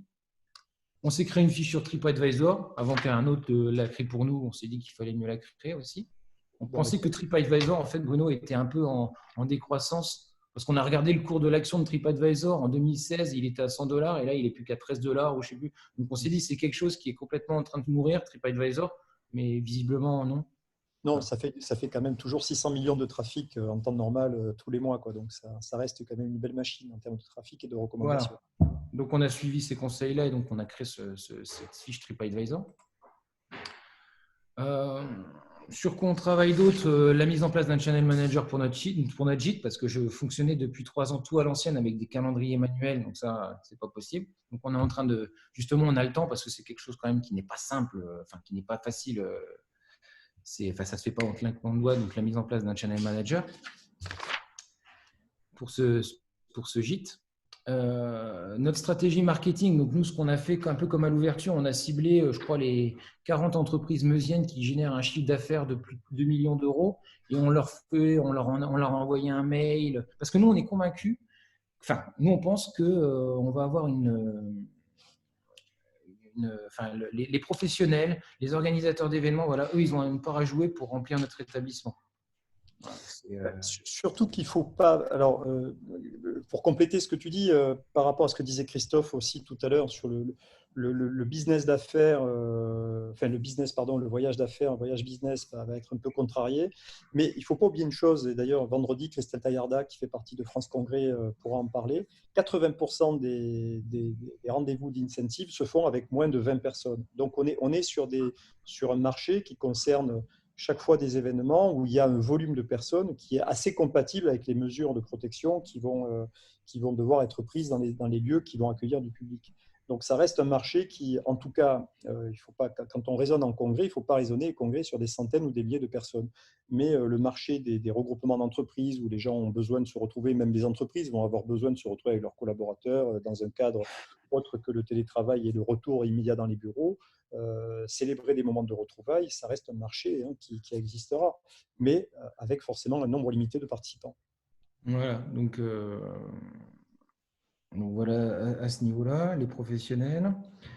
On en profite pour relire les accueilleurs magazines. Donc là, j'ai mon CDT qui nous a passé pendant la période tous les vieux accueilleurs magazines de quand on n'était pas encore ouvert, donc pas encore abonné. C'est bien Ce qui ça. m'a permis aussi de me rendre compte qu'en fait, on déclarait à l'URSSAF, on déclarait mal à l'URSSAF le travail de mon épouse. On l'a déclaré en tant que prestataire de service, parce que nous, on pensait qu'on vendait un service, mais en fait, c'était de la vente de marchandises pour la maison d'hôte. Ce qui n'est pas le même coût, c'est 2 fois moins, enfin, c'est quasiment 2 fois moins le coût de l'URSSAF. Donc, du coup, on a fait une petite lettre aux impôts qui nous ont remboursé la somme reversée entre eux. Donc, ça, c'était plutôt. Voilà typiquement l'intérêt de l'action d'un CDT qui a très très bien réagi. D'ailleurs, on les salue. Je crois qu'il y a Jean-Charles et toute la bande qui sont là. Donc bravo. C'était très bien, oui. Ça vous a rapporté l'argent immédiatement. Exactement. Ça, c'est parce que voilà, on a commis plein d'erreurs et on essaye de rectifier ces erreurs pendant justement le Covid. C'est le propre de l'entreprise. Hein. On commet tous des erreurs et le succès, ce n'est qu'une erreur de moins. Voilà. Là, ce qu'on va faire, le scénario de l'après-Covid, parce que pour l'instant, on ne peut pas inviter beaucoup de monde, évidemment. On ne peut pas organiser des soirées, même si avec nos infirmières et nos médecins, je vous mentirais si des fois, on ne partage pas une petite bière. Mais on va retravailler un peu la scénographie de nos photos, donc refaire venir Miro, parce que vraiment, les professionnels de la photo, enfin, je dis Miro parce que moi, je passe par Miro, mais voilà. Oui, c'est aussi la société qu'on recommande, hein, Miro. J'ai mis le nom. C'est une boîte vraiment sur laquelle vous pouvez vous appuyer. Ouais. Donc peut-être mettre en place de la scénographie parce que j'ai trouvé que nos photos, c'est un peu nature morte, quoi. C'était un peu d'une tristesse. Voilà. Elles sont belles, hein, mais on est content, mais voilà, on aimerait mettre en place, mettre, comme tu dis, des têtes quoi, sur les photos, montrer qu'il y a de la vie, quoi. Ouais, il faut mettre de l'humain. Mettre de l'humain. On va travailler sur du woofing là, parce qu'on avait un peu sous-évalué parce qu'on a 5 chambres, on avait un peu sous-évalué le travail que ça représentait, maison d'hôte, sachant que moi j'ai mon travail à côté. Donc on est en train d'aménager un studio pour accueillir des woofers. Je ne sais pas si vous connaissez le woofing, mais c'est des travailleurs d'autres pays. Et on a reçu 12 demandes depuis le début du Covid, de pays. Alors on pensait que personne n'allait vouloir venir, mais non, pas du tout. 12 demandes de woofers pour venir dans notre maison d'hôte pour aider mon épouse à hauteur de 5 heures par jour sur 5 jours, en échange du gîte et du couvert. Donc ça, on trouve que c'est pas mal. Pour l'échange culturel aussi. Et en plus, beaucoup proposent des woofeuses, proposent du yoga. Donc, on pourrait aussi proposer du yoga à nos hôtes pendant la période estivale si on redémarre. D'accord. Ça, c'est plutôt pas mal. J'avais un projet de conciergerie aussi, conciergerie pas au sens éloi, mais conciergerie plus parce qu'il y a quand même beaucoup de locations courte durée sur Bar-le-Duc et dans la Meuse. Et on sait, nous, en tant que tenancier de gîte, que c'est beaucoup de travail à faire les entrées-sorties, le linge, j'en passe des meilleurs. Donc, moi, j'avais comme projet de monter, de réfléchir à monter une conciergerie pour absorber ça. Bon, là, clairement, on va mettre ça en sommeil. Là, on attend. Diversification d'actifs, ouais, là je me suis rendu compte qu'en fait on avait un peu mis tous nos œufs dans le même panier avec le gîte, la maison d'hôte, tout ça, surtout en période de crise. Donc du coup peut-être on va voir pour justement les bails mobilité, ça marche bien. On va peut-être s'essayer à la bourse là, le temps qu'on a un peu le temps de se former sur tous ces aspects-là, parce que sinon c'est vrai qu'en période de crise ça fait mal. Sinon, la fabrication de masques, c'est pas mal. Hein, ça... Ouais, la fabrication de masques, pourquoi pas. Je crois que le marché est complet. Et puis, ça, c'était une chose que je voulais voir avec toi en tant que jeune maison d'hôte. Il n'y a pas de fédération de maisons d'hôtes ou quelque chose comme ça parce que, du coup, moi, je me forme beaucoup sur YouTube, par exemple. Je regarde beaucoup de tutos. Il y a beaucoup de... Mais alors, sur les maisons d'hôtes, il n'y a rien du tout. Il y a des reportages de maisons d'hôtes qui datent d'il y a 6 ans. Mais il n'y a aucun blogueur ou aucun YouTuber qui se lance. Exact. La dernière, c'était avant les vlogueurs, c'était Anne-Dominique Perrin, quoi, qui était. Et puis, donc, ça, c'était sur sa partie. Il y a Jean de Beaumont, que je salue, qui est le fondateur des Guides Rivage, qui a beaucoup travaillé à la mise en avant des hébergements de charme, hôtels et maisons de charme, et qui a été et qui continue. C'est le dernier guide qui existe en la matière et qui se téléporte. Je sais qu'il travaille, il m'en a parlé récemment sur les réseaux sociaux et sur les vidéos. Donc Aujourd'hui, c'est la seule entité, à travers Jean de Beaumont, Tatiana Gamaïev et les guides rivage, puisqu'Anne Dominique Perrin a terminé, qu'elle ne publie plus ses guides. C'est les seuls qui ont en fait aujourd'hui une... Après, il y a les labels, hein. Il y a Gîtes de France, il y a que les vacances. Hein. Je remercie toujours Patricia d'être avec nous. Mais je veux dire, en termes de, sur le plan éditorial, non, je ne connais que ces 3 entités. Voilà. Je me disais, voilà, on est quand même 20, je sais pas, il doit y avoir 25 000 chambres, maisons d'hôtes, non, en France? Oui. Ouais, donc en c'est tout quand même cas, énorme. Ouais. Il y a un guide aussi qui fonctionnait bien pendant très longtemps, même s'il est en baisse du nombre d'éditions, c'est le Routard. Il y avait le Routard spécifique chambre d'hôtes qui a toujours été très porteur pour les propriétaires qui figuraient de toute façon. Ouais, mais nous, moi, il y a aussi Figaro, et il faut citer les Cogiteurs, Fleurs de Soleil, Accueil Paysan, Bienvenue à la ferme. Hein. Donc oui, il y a... C'est l'avance en matière de labels touristiques. Hein. C'est comme pour les fromages, on en a beaucoup. Des fois, on pouvait douter qu'il y en avait un peu trop. Je pense pas. Je pense qu'il y a des gens. Accueillir Magazine aussi. Je vois que la revue Espace aussi, alors qui n'a rien à voir avec la promotion des maisons d'hôtes, mais qui est vraiment un condensé d'expertise touristique. Je vous recommande de lire pour certains. Donc oui, là, on va voir maintenant chez les labels, dans les réseaux, qui va prendre les bonnes initiatives, et donc tous les adhérents des réseaux sont vraiment suspendus aussi aux initiatives prises par les réseaux. Je sais qu'ils sont très actifs. Donc, et être présent sur les médias utilisés par les jeunes, utilisés par voilà, YouTube, faut diversifier ces médias-là. Il y a Patricia qui veut s'exprimer sur ce sujet. Non, mais si vous voulez, aujourd'hui, bien sûr qu'existent les réseaux, les labels de qualité. En revanche, on n'a jamais eu la prétention de représenter l'ensemble de l'offre chambre d'hôtes. Il y a quand même plus de chambres d'hôtes qui sont hors réseau, hors label que dans un réseau. Les outils à leur disposition aujourd'hui, les OTA qui les revendent, ont pris une grande place pour eux. Là, pareil, je pense qu'il ne faut pas opposer les uns les autres. Nous, en tant que Gîtes de France, on n'a pas nécessairement envie d'avoir tout le monde avec nous. Tout le monde ne nous correspond pas. Tout le monde n'a pas l'esprit ou ne défend pas nécessairement les valeurs qui sont les nôtres. Donc là, je crois qu'il faut être au contraire hyper ouvert. Et que ceux qui vont vers les réseaux, alors c'est vrai, j'ai vu passer bien évidemment Fleurs de Soleil, Accueil Paysan et autres, c'est parce qu'ils en ont envie. C'est parce qu'ils ont besoin, moment ou autre, de rejoindre un groupe de propriétaires qui ont les mêmes préoccupations qu'eux, mais on ne répondra jamais à toutes les attentes, et puis heureusement. Non, c'est bien, oui, c'est judicieux, effectivement. C'est la diversité. Merci Alexandre, et merci pour ce témoignage d'autant plus précieux que tu es en plein cœur de l'œil du cyclone. Je l'espère pour cet œil du cyclone va partir très vite de la région Grand Est, et encore une fois, moi, je n'ai pas de doute sur le fait qu'avec les belles marques territoriales qu'il y a sur le Grand Est, avec cette intelligence qui a été mise dans le tourisme public, vous allez redécoller très vite. On va profiter de ce moment pour applaudir les professionnels des secours, des loisirs.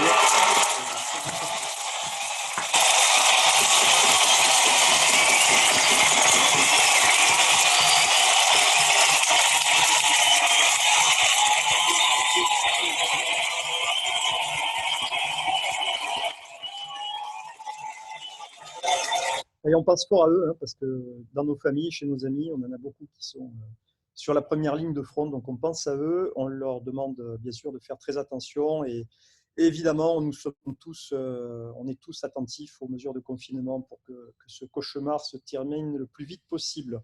Alors, s'il y a des questions-réponses, Frédéric? Je les ai posées au fur et à mesure. Alors, bon, tu as répondu. Est-ce que parmi nos participants, vous avez quelque chose à rajouter? C'est votre dernier mot, Jean-Pierre? Non, merci beaucoup en tout cas pour tous les moments passés. Ça fait 3 semaines qu'on vous suit, ça c'est vraiment top, parce qu'on s'est senti vite, comme vous le disiez Alexandre, vite perdu au début, envie de pleurer. Moi j'étais malade. Du coup, voilà, c'était un petit peu la petite bouffée d'air frais du matin. Donc merci beaucoup, continuez. Hein. Oui, je suis d'accord avec Karine, on a besoin de ça. On est seul chez soi, et finalement on n'est pas seul, finalement, c'est ça. Et c'est grâce à vous, donc merci. Moi, ça me réjouit de rejoindre ce groupe tous les jours. Moi, juste, je voudrais dire que, au-delà du fait que votre initiative au niveau d'LOA a vraiment été une super idée, et là encore, je m'associe à tous ceux qui vous disent merci de partout, Eh bien, moi, je voulais juste dire aussi bien aux participants, aux 193, il y en a moins, il y en a qui sont partis manger, qu'aux intervenants d'aujourd'hui. Ben, moi, je partagerai bien avec vous la signature des Gîtes de France qui est « Partageons des moments uniques ». Voilà. Super. Ouais, merci. Merci, voilà, moi aussi pour les villages de gîtes. Merci à tous pour ce moment. C'est toujours enrichissant et l'occasion, voilà, de partager un petit moment qui nous fait sortir justement de notre confinement. Et donc, voilà, bon courage à tous et bonne reprise parce qu'il y aura reprise de toute façon. Oui, elle va arriver. Alors justement, merci. Écoutez, nous, ça nous donne. Merci pour vos encouragements et pour vos mots, vos participations au sondage. C'est précieux parce que ça donne des indications. J'ai beaucoup d'élus, de grands élus, y compris dans les régions, qui sont très attentifs à ce qu'on remonte du terrain, de votre part. On va continuer de vous alimenter. On va aussi continuer d'alimenter la machine à réfléchir des régions et de l'État et des départements pour que on l'espère, des initiatives soient prises et elles seront prises parce qu'il y a une vraie conscience de faire redémarrer le tourisme dans un délai rapide et que vos entreprises qui sont les créateurs d'emplois dans les régions, qui sont les créateurs aussi de cette économie de l'empathie vers laquelle je pense on va aller parce que le monde ne sera pas pareil demain. Donc, vous allez devenir des gens qui comptent beaucoup aux yeux des Français et donc continuez, tenez le choc haut les cœurs. Prochain rendez-vous, donc demain, alors ça devait être l'ANC sur le chèque vacances Connect. Alors en fait, on est convenu de reporter le webinaire la semaine prochaine pour des raisons simplement d'organisation avec l'ANCV. Donc ça sera jeudi prochain. Et donc demain, on se rabat avec Frédéric on fera un petit webinaire. Enfin, on va essayer d'être le plus didactique possible pour vous donner les clés pour calculer vos retours sur investissement quand vous lancez des opérations de publicité sur les réseaux sociaux ou ailleurs. Donc avoir des matrices, des règles de calcul très simples. On va faire des choses très, très schématiques comme on sait faire. Donc, on vous invite à y participer demain. Vendredi, plusieurs patrons de destination seront là, dont Christelle Taillarda, dont vous voyez la photo, qui est la patronne de l'Aube en Champagne Tourisme, qui est quelqu'un de très actif au plan national, qui participe également à beaucoup de réflexions sur la fiscalité, sur la taxe de séjour, sur également la blockchain. Vous allez voir, elle qui est aussi administratrice de chèques vacances, qui travaille sur des sujets notamment de France Congrès. Donc, il y aura Christelle, il y aura d'autres patrons de territoire que nous avons sollicités. Tous n'ont pas encore répondu parce qu'ils ont pas mal de réunions, mais ils sont très attentifs à ces propositions. Donc, ils seront là. Donc, venez écouter leurs propositions, faites-leur part de vos propositions, partagez, main dans la main, les professionnels, les DMO, nous et d'autres éditeurs, nos partenaires, nos concurrents, nos confrères, on s'en fiche. Hein, on est tous là pour pousser la mêlée, pardon pour ce jargon rugbystique. Ce n'est qu'une défaillance d'un Catalan, de fils d'une mère qui, comme toutes les Catalans, va faire du rugby. Donc, on est obligé de parler avec le terme rugby, puisque vous savez que les mères catalanes, c'est les terroristes, hein, sauf qu'on ne peut pas négocier avec elles. Voilà. Donc, bravo pour le rugby et pour cette image. Merci à toutes et à tous. Bon appétit et haut les cœurs.